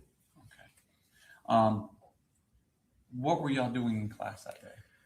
Miss Ryan was up on the board teaching us from one of the math textbooks we had on our desk. Okay. I'm going to take your attention. We're going to pull up a seating chart and see. We're going to circle where we think you were. Is that where you were? The row I was in is a bit longer. I'd say about one more desk longer. Okay. But yes, it's correct. Okay. Were you sitting next to Kendez? Mm-hmm. Okay. And so you said Miss Ryan was teaching. Where was she at on that seating chart area? She was around basically right in front of me, just teaching. Against that back wall where it says seating chart? Okay. And while she was teaching, Did something happen that caught your attention? I heard 3 loud bangs happen, and then I proceeded to turn around to see Where were the 3 bangs coming from? the door. Okay. And when you turned around, what did you see at the door? I saw a figure holding up a weapon, aiming it towards when I turned around my right. Okay. So kind of towards the smart board area? Mhm. Okay. What did you do when you saw him with the gun? I heard someone yell, "He has a gun," and I proceeded to drop down on the floor, crawl through my desk, and hit the whiteboard. Okay. So you went kind of at an angle towards the smart board on the floor? I went straight. Straight. Okay. Did he start firing? Yes. Did he start firing? Did you drop before he started firing or after or kind of at the same time? I'd say the same time. Yeah, the same time. I know you're dropping and crawling. Could you see where he was shooting at, or were you even looking that way? When I glanced, it looked like he was aiming from the smart board, and from what I can remember, he went from the smart board towards the right. Okay, so he's turning toward his right. Yeah. Okay. How many shots do you think he fired? I'd say I heard around 10, I believe. Okay. How long do you think the shooting took? Like 3 minutes. Okay. When the shooting stopped, had you made it all the way to the smart board? I didn't go to the smart board directly. I stayed in the middle, and later on I went towards the furthest corner from the door. Okay. Would that be up where the teacher, Ms. Ryan's desk was? Yes. Okay. Before that, as soon as the shot started firing, did you look back towards the door to see what was going on? Yes, I did. Was the shooter still in the room? No, he left the door open, and I remember some of my friends going to close the door and put chairs and desks to cover it. And who was that was putting the chairs and desks in front? It was the other teacher and Ronaldo, I believe. So Mr. Edwards Mhm. and Ronaldo? Okay. And what were you doing while they were putting the chairs? While they were doing that, I was jumping between my friends to see if they were okay. And I remember giving my hoodie to Miss Ryan to help some of the kids that were bleeding. Okay. Who did you first notice that wasn't okay? Taylor. Okay. She was really pale. Could you tell if she was injured in any way? I couldn't tell she was injured, but I knew something was wrong from how pale her face was. Where was she? She was in front of the teacher's desk, Mhm. just sitting there. Okay. Did she say anything to you? No. Did you say anything to her? I asked her if she was okay, if she got hit or anything, but Did she answer you? no. Okay. Did you do anything with her to render aid to her? No, I left her to Landon and Ari, I believe. Okay. So they were helping her. Mhm. What did you do then? I went under the teacher's desk to help my friends that were there and to get my phone to text family members. Okay. Did you find anyone else in the room that was injured besides Taylor? Ronaldo, Okay. he said that a bullet ricocheted and hit him on the thigh. So he asked me to help him with it. Okay. Did you see the wound? Not directly, but I did see some of the blood on his clothes. Okay. Did you see anyone else that was injured? No, but I could hear the yelling. What were you hearing? I was hearing, I don't know who it was yelling, "I'm shot and I'm bleeding." Okay. Did you see blood around the room? Not, I can't remember. I have vague glimpses of seeing bits of blood on the floor after it all happened. Okay. You said you got your phone and who did you contact? I tried calling my mom and then my dad, but they were at work, so they didn't pick up. Okay. So I proceeded to text two of my cousins. Okay. And what did you tell them?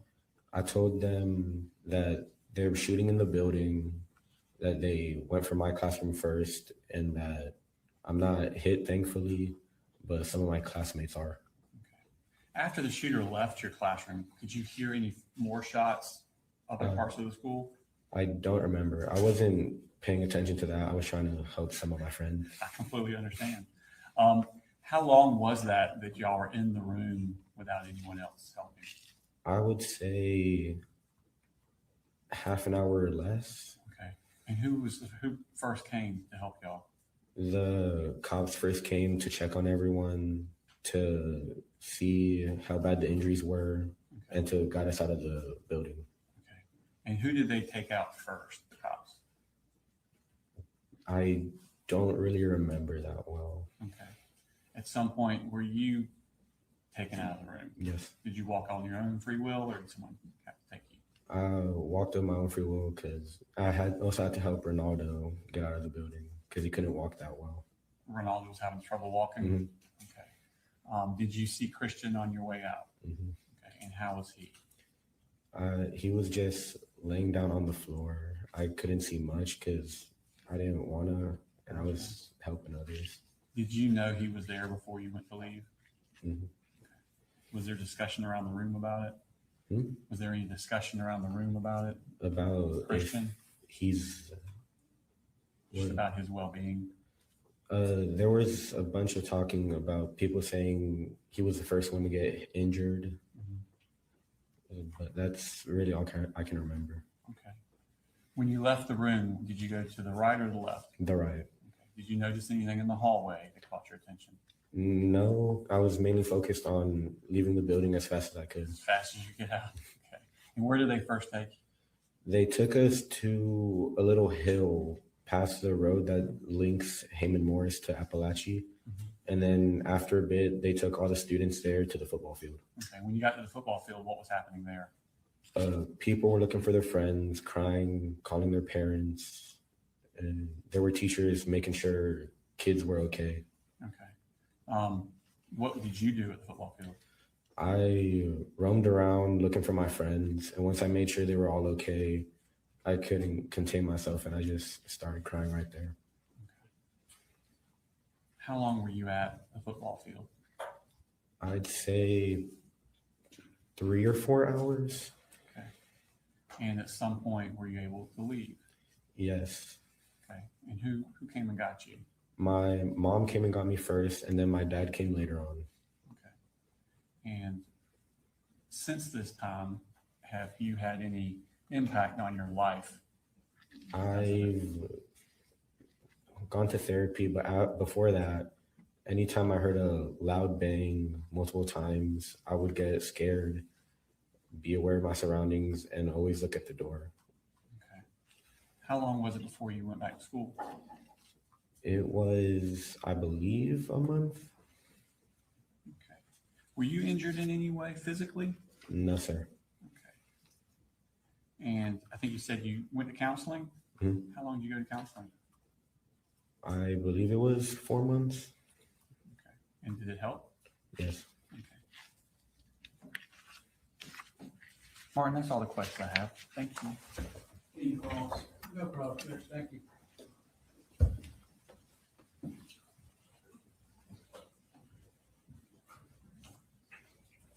Call your next witness.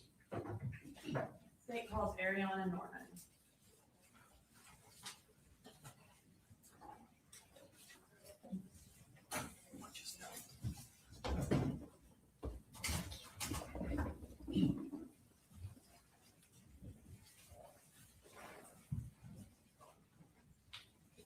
All right, Ariana, can you please raise your right hand? Do you swear to tell the truth, the whole truth, and nothing but the truth to help you God? Yes. And I love that your earrings match your shirt. Thank you. Can you tell us your name and then also spell it, please? Yes, my name is Ariana Norman, and you spell it Aryanna. And my last name is spelled Norman. Okay. And how old are you, Ariana? I'm 16. Okay. And where do you go to school? Apalachee. What grade are you in? I'm in 10th grade. What grade were you in during the 2024-2025 school year? Ninth grade. I'm sorry, I did not mean to make you do math today. So, so you were in ninth grade in 2024. Can you tell us if you went to school on September 4th of 2024? Yes, I did. And who did you have for second period? Miss Ryan. Were there any other teachers in that classroom? Yes. And who was that? We call him Coach Edwards. Okay. What kind of class was it? An algebra class. So on that particular day, did y'all have a new seating chart? Yes. Okay. I'm going to pull up the seating chart from that day. Or I'm going to have, yeah, there you go. Is that where you were sitting? What's in the red Yes. circle? Actually, no, it was switched. Oh, okay. So were you sitting on the other side? Yes. All right. And so you were next to Nautica? I was in front of her. In front of her. Okay. The doorway, is that all the way at the bottom left? Can you see that? Yes, I can. Okay. So were you, when you were sitting there, were you looking towards the door or away from the door? I was looking away from the door. I was actually looking down. Okay. When everything happened? Yes. But before everything happened, would you, if you're just sitting there, would you be looking at the door or away from the door? Away from the door. Okay. So when kind of taking you back to that day, can you tell me how class started? Was it going as normal? Yes, it was going as normal. Okay. And what were y'all doing? We always pulled out our algebra notebooks and I can't really remember, but I think we always did a warm up in our books. Okay. So a warm up in your books? Yes. At some point during class, did someone come in that was not in your class? Yes. And what were you doing when he came towards your classroom? I didn't see him come towards the classroom, but I looked up and he was in the doorway. And before I looked up, I was looking down at my algebra notebook trying to figure out a problem. What brought your attention to the fact that he was at the door? Nothing really. I just happened to look up. And what did you notice about him? I noticed that he had a gun in his hand. Do you remember what the gun looked like? It was long and black. When you saw him with the gun, what did you do? I just stared at him. And what happened? He started shooting and I put my head down on the desk and covered my ears because it was so loud. Do you know how long he was shooting for? Probably, time went by really fast, so I'd say a minute or two. And do you remember how many shots he fired? I wasn't counting, but it was a lot. Wow. So the entire time that he was shooting, did you have your head down? Yes. When did you pick your head up? I picked my head up right as he was leaving. And did you see him leave? Yes. What happened when he left? I'm pretty sure he went next door. He went to the left. Was y'all's door still open when he left? I think somebody closed it. At that point, did y'all have any idea if he was going to come back or not? I thought he was going to come back. So were you still afraid for your life at that point? Yes. When he left and the door was shut, tell me what you did. I crawled over to my friend because I thought she was having a panic attack, and then I realized she was shot, so I was trying to keep her awake as long as possible so she didn't die. And who was your friend? Taylor Jones. Had you known Taylor before this class? Yes. And how long had you known her? I had known her since 8th grade. So you said you were trying to keep her awake. Did you think that she was passing out? Yes. What made you think that? She was fluttering her eyes, open and shut. She could barely keep them open. What were you doing to try to keep her awake? I was holding her chin and was saying, Taylor, stay awake. And every time she would close her eyes, I would shake her. Did you notice if anyone else was injured? Yes. Who else did you see? I saw Christian, and then I saw Renato, and I heard Natalie. What did you hear Natalie saying? She said, I'm a kid and I'm shot. Was anyone else screaming or yelling? No, not that I heard. What were the other kids doing in the classroom while you were with Taylor? The other kids were sheltering themselves. Like, I know some of my friends were behind the teacher's desk, and another kid was beside me with Taylor, and then other people were behind the clear touch and like hiding in corners. At some point, did you attempt to call anybody? No, I didn't have a phone. Okay. At some point, did police get there? Yes. What happened when police got there? They started escorting the injured out. So who left the room first? Not sure who left the room first. I guess which were the kids who went out before you did? That you said the injured kids? Yes. At what point did you get to leave the room? As soon as they said it was okay, we had to walk up. We had to walk out with our hands up. Did you walk out with anybody? I walked out with my classmates, yes. Was anybody specifically next to you, or were you with anybody? I was with Hayden and Michaela. And what happened when you walked out? I saw Christian laying on the floor as we walked out. At that point, did you know if he was deceased? Yes.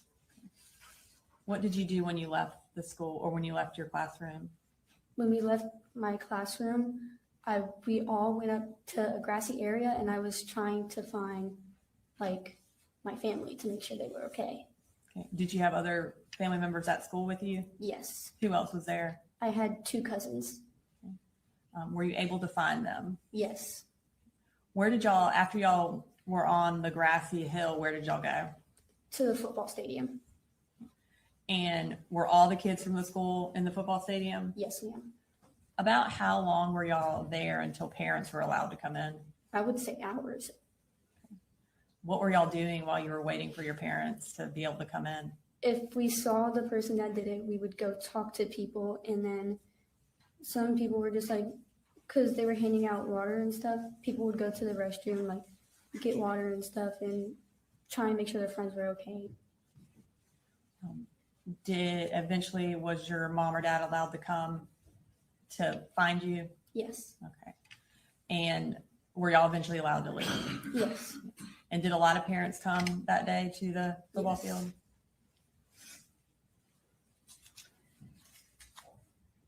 Since that day, how has this shooting affected you? It has affected me very much mentally. I have had to been put on anxiety medication because even to go on a walk around my neighborhood, anxiety would fill my head and I'd feel like somebody would drive past me and shoot me.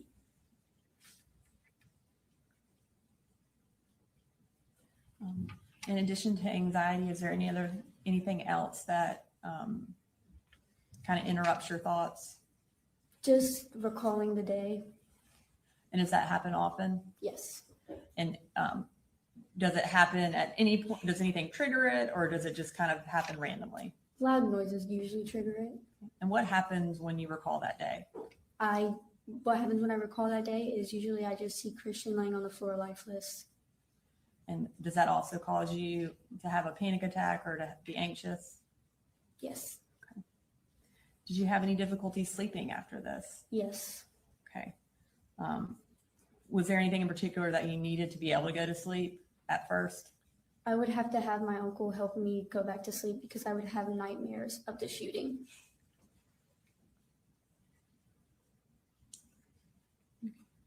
And did you start counseling for this? I mean, have you been in counseling since Yes. this? Okay. And are you still in counseling for it? Yes. Have you and the other kids in Miss Ryan's classroom stayed in touch? Yes. And how do y'all do that? We have a group called CRMC, and usually like once every other month we hang out, and sometimes we see each other in the hallways and stuff. And what is the purpose of that group? To like bond and like make sure really everybody's okay. Okay. And what is CRMC?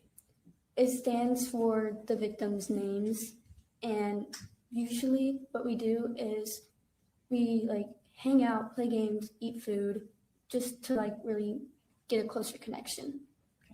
Thank you, Ariana. I don't have any further questions. You're welcome. No cross, Judge, thank you.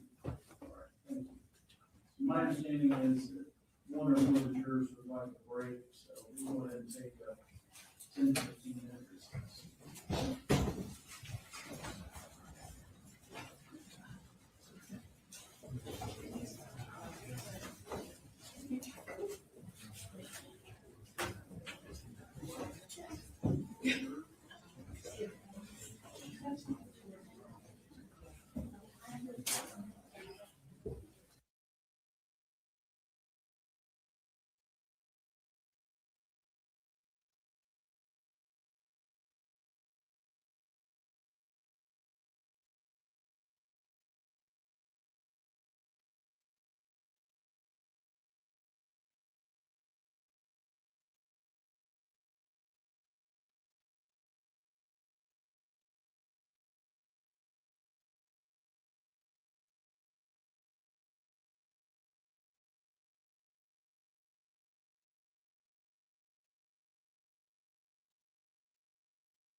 quarter right now.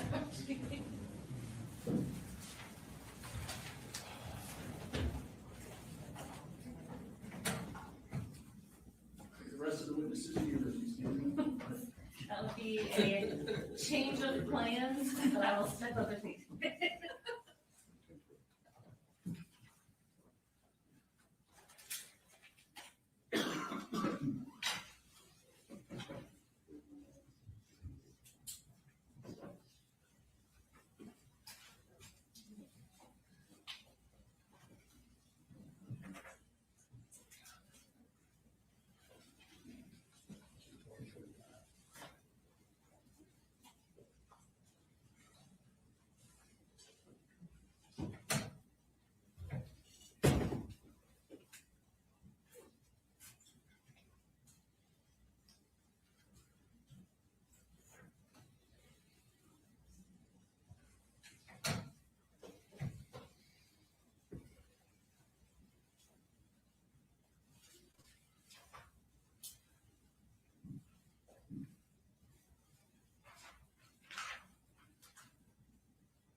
I can make some motions if you want me to. Just don't bring the jury in.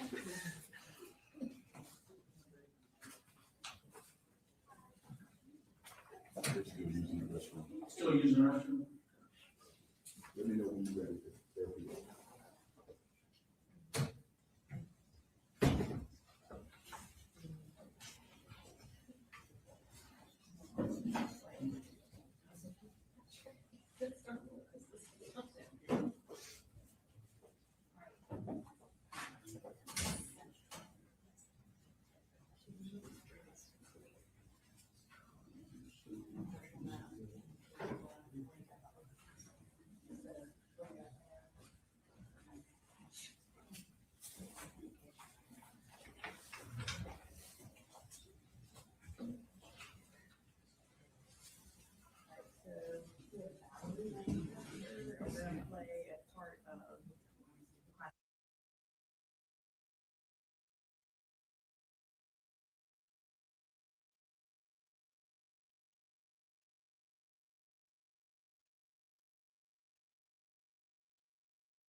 State calls next witness. The state calls Valerie Lancaster.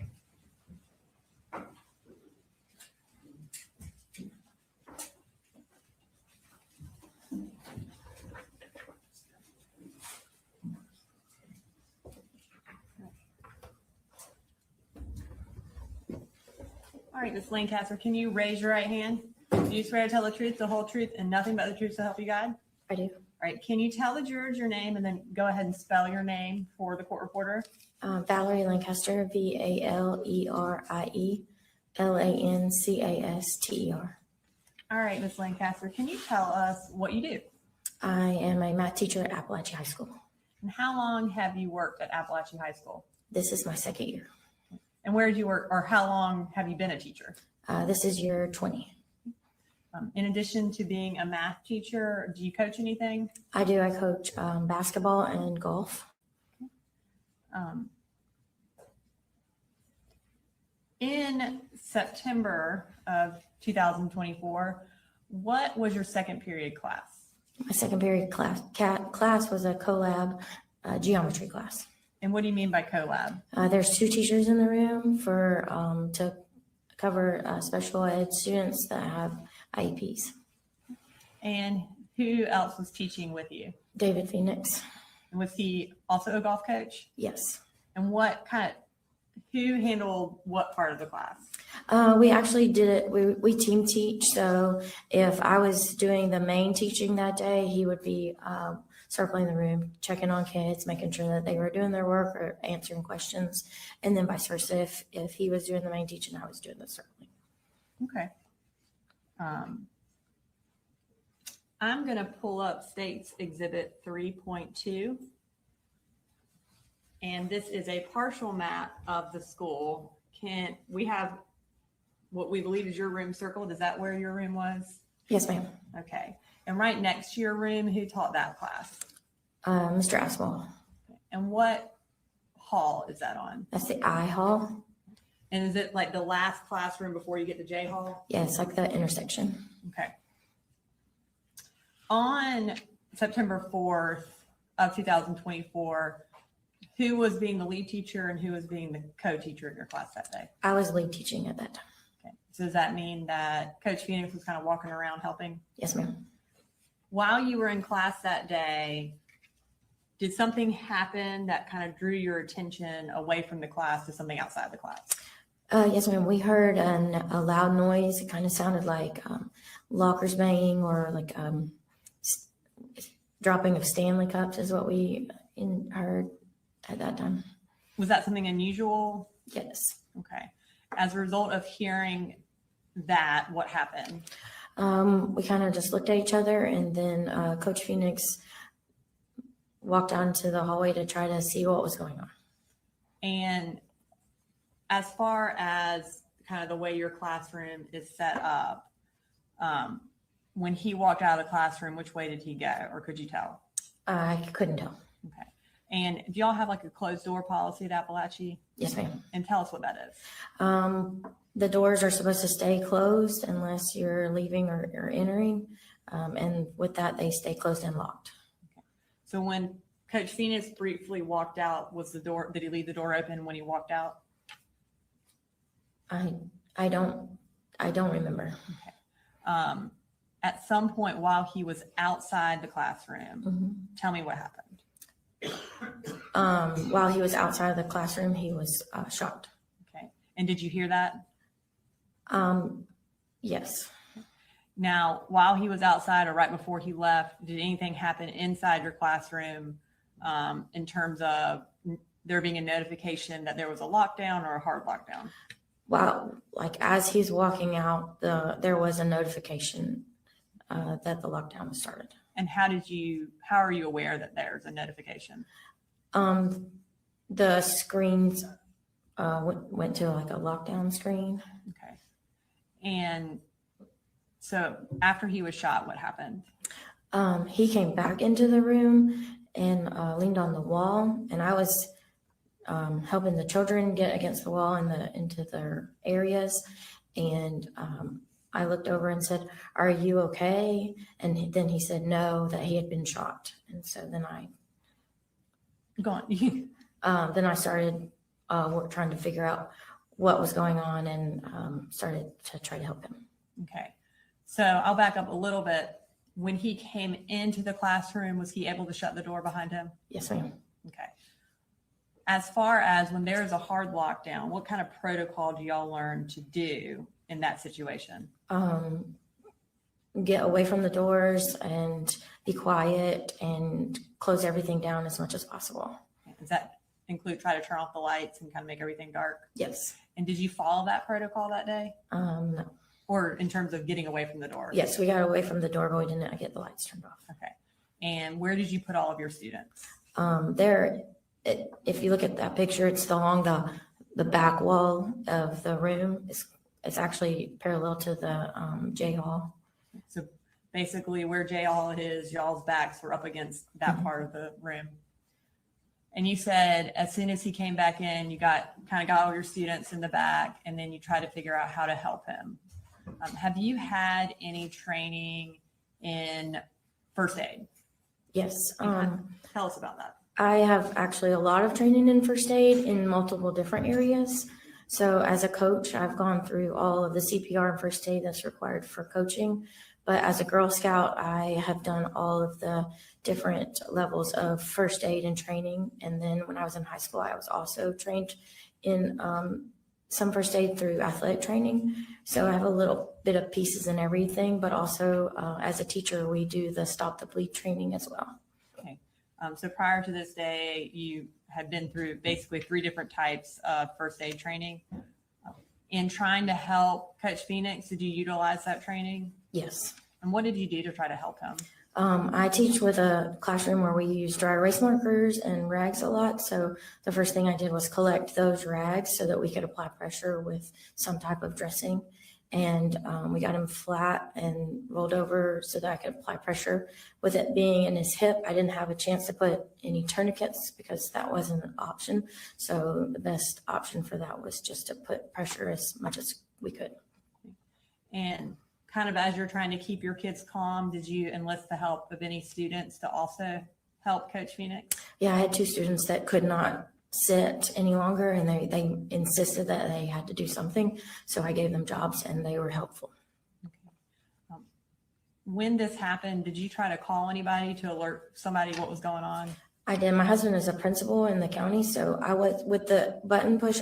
I know that it tells you that there's a problem, but not what the problem is. So I wanted to try to find out how I could get somebody to help us and know exactly that we needed emergency care at the time. So I called my husband. And were you able to make contact with him? I was, and he told me to call 911, but I couldn't get through.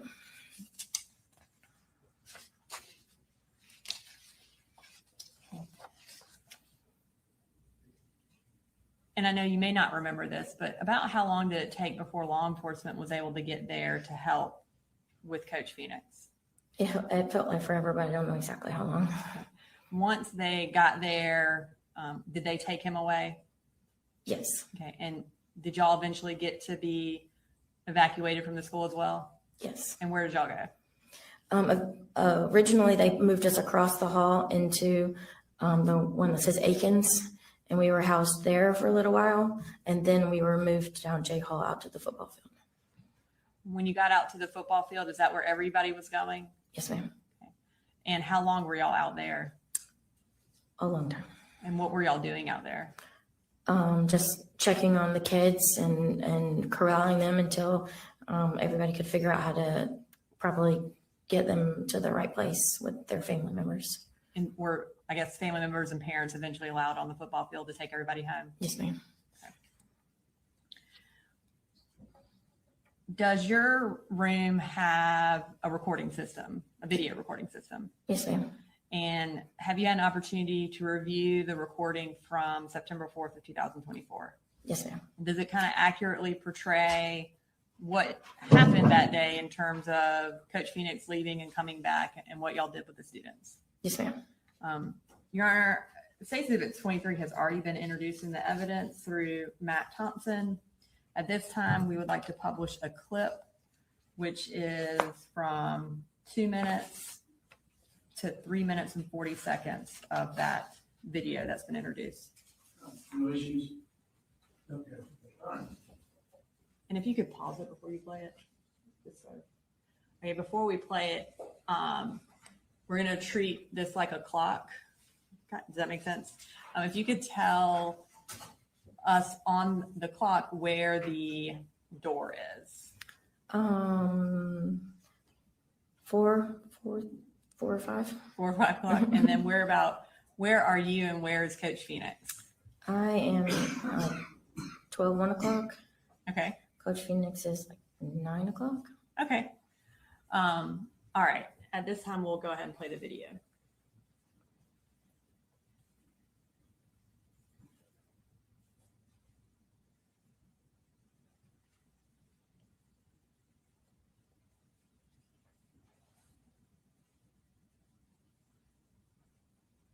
Is that when y'all heard something? Mm-hmm. And is that the hard lockdown sign that came up? Yes, ma'am.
Okay.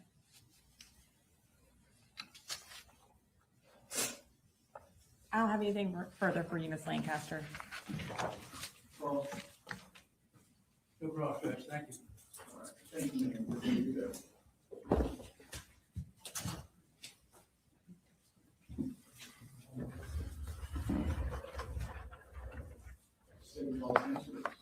The state calls David Phoenix.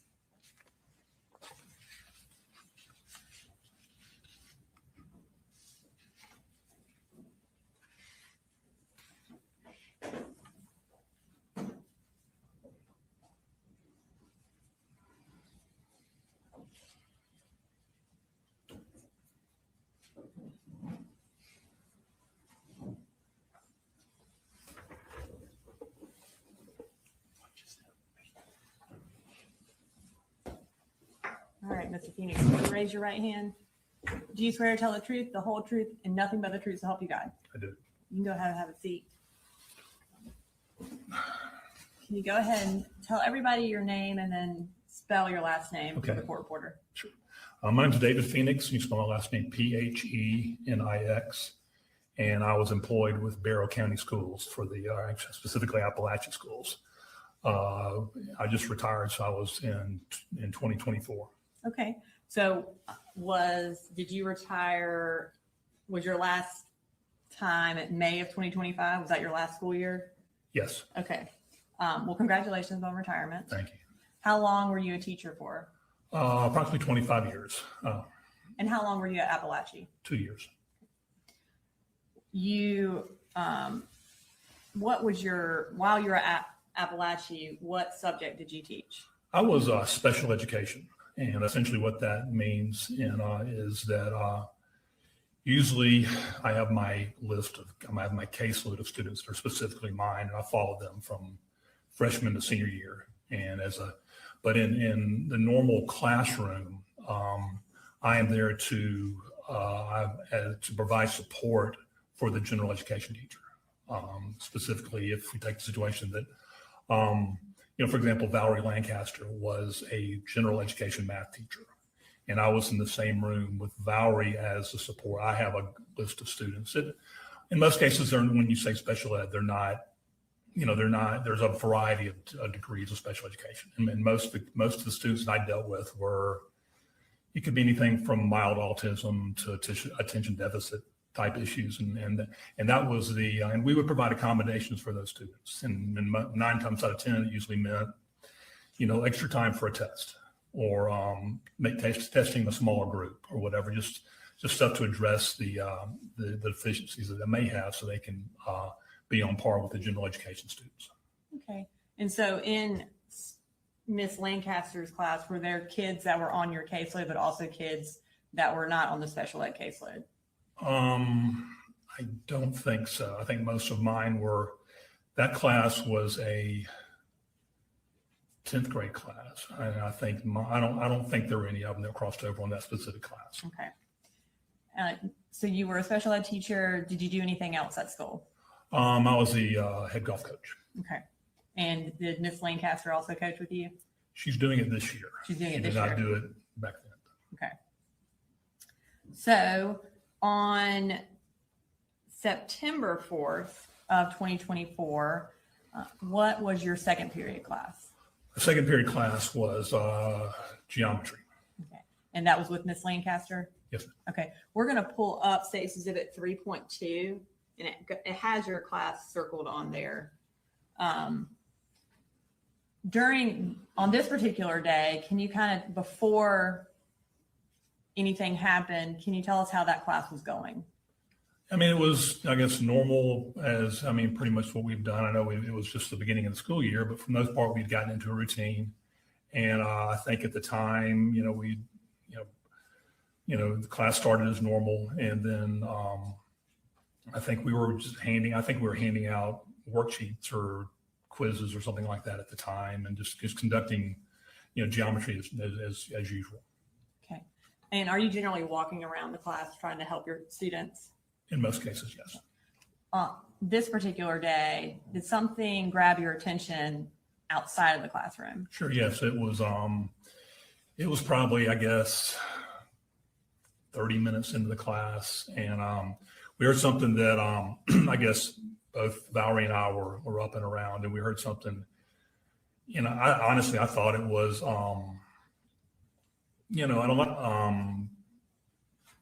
maybe contractors working on an air conditioning system or something like that. And I didn't, and at the time, what normally most teachers would do when you hear something out of the norm, you kind of go out and investigate. A lot of times it might be, a teacher and a student kind of getting into it. It might be, fight. It could be a variety of things, but normally you just kind of support the teachers on your left and your right.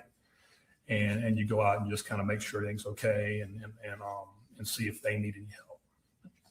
And so on this particular day, when you heard that, is that what you did? Yes, ma'am. Okay. And when you left your classroom, do you remember if you went to the left towards J Hall or to the right? Looking at the diagram, I think we would have gone to the left. Did anyone else come out of their classroom with you? Yeah, when I stepped out, pretty much was face to face with Ricky Asenwall. Did y'all have time to speak or anything? We may have exchanged a hey or kind of that what's going on look type thing. And what happened as y'all both left your classrooms? We probably walked about no more than 3 to 5 feet, and then looked up, and I think you can kind of see in the diagram where there's a hallway going that kind of dead ends, that our hallway kind of dead into that back hallway, which is J Hall. And we probably walked about 3 or 4 feet, and then we, at the time we saw a young man with a rifle. Did you see him before he started shooting? I did very briefly. I saw him basically in the pose with the rifle, and the minute I saw that, I think both Ricky and I both scattered. And were you shot? Yes, ma'am. Did you see Coach Asimov? Was he shot? I honestly, at the time it happened, I saw a young man with a rifle, and we kind of dispersed, and I was on Ricky's Ricky's left, and Ricky was more in the center of the hall, and I was more off to his left. So, and at the time, I picked up the fact that he did have a rifle, and then I kind of dove back in more toward trying to get back into our classroom. And were you able to get back into your classroom? Yes, ma'am. Where did you go when you got back inside? I got there, and we were, that's when something didn't feel right. Obviously I kind of felt some sort of pain in my hip, and kind of got into the classroom, stumbled in, I think I either hit the floor, hit the wall. When I got to the hospital, I had noticed that my glasses were broken and I had a black eye. So I'm assuming I hit my head somewhere along the way. But yeah, I got back into the classroom, and we were able to get the door shut. And then I kind of hit the floor I guess I kind of hit a wall, maybe slid down a little bit. And when you say we were able to, were you the one who shut the door? Or Yes, do you ma'am. not remember? I think I was the one. Yeah. Okay. Do you remember how you were able to do that? Just getting there. I mean, I guess I kind of crawled over and did it. I mean, I noticed that I'd kind of lost some movement in my hip or my leg really. And I was able to kind of get across the room and get the door shut.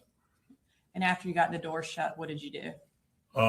Pretty much kind of fell down flat on my stomach. And were you in pain at that point? I've never been shot before, so it's kind of hard to tell. But yeah, there was some pain there. And I know you said you had lost some movement in your hip. Were you having difficulty, like were you able to get up, I guess? Okay. What happened while you were lying there? Essentially, obviously the alarms have gone off, and I think the kids, from what I could tell, I was kind of facing away from them. I believe they had all congregated in the back of the classroom or somewhere where they're out of my line of sight. And Valerie was able to take some dry erase rags. The rags we don't have, there's no longer chalkboards anymore. It's all dry erase stuff. So they had some dry erase rags, and they stuck it in my hip and tried to suppress the bleeding.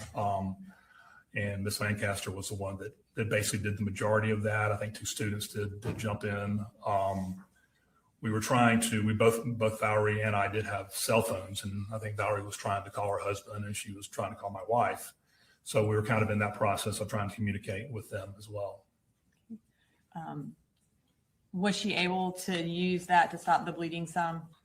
From what I could tell, yeah. Okay.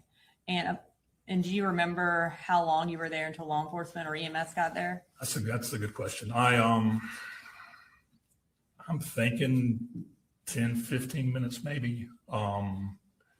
Just a thought. I mean, I think I was kind of hazy and kind of foggy, but I think that's about what time. And when they arrived, did they take you out of your room into an ambulance? Yes, ma'am. Where did you go? Went to Athens, went to Piedmont, Athens. Okay. And where were you shot? I was shot in the hip, and in the foot of all things. And I don't know how that really happened. It might have been a ricochet, but it kind of both of them kind of went through the one in my foot kind of went right above my arch and kind of out right below my ankle. So it somehow didn't really didn't hit the Achilles, didn't hit, anything, I guess, really of huge value. And with my hip, it kind of came in through right here, kind of right below my stomach and out kind of it pretty much tore up. I guess if you know anything about hips or anything, there's the iliac bone, the way the bone is set up, it's the iliac crest. It's kind of that kind of round bone that's on top of the ball and socket. And it shattered that. And they had to go back the next morning and rebuild my hip. And so those were really the 2 places that I got hit. And so you had to have surgery on your hip. Were you able to escape without surgery on your foot? Yes. Yeah, I was in a boot for a few weeks. How long was the recovery for your hip? I mean, it could be argued that it's still going on. I mean, it's still, I think we've obviously went through physical therapy and a variety of things. And I think we're kind of at the point now where it kind of is what it is. And, if I had to assign a number to it, I'd say I'm probably 85%, but I would think the majority of the healing probably took, Well, I was back at work in a limited capacity in December. Okay. And so that was your first day back at work was sometime in December? Yes, ma'am. And were you able to do your last year of coaching golf? I was. I don't have anything further. Thank you, Coach Phoenix. All right, any calls? No question, Judge. Thank you. All right, thank you, sir. Thanks. Here you go.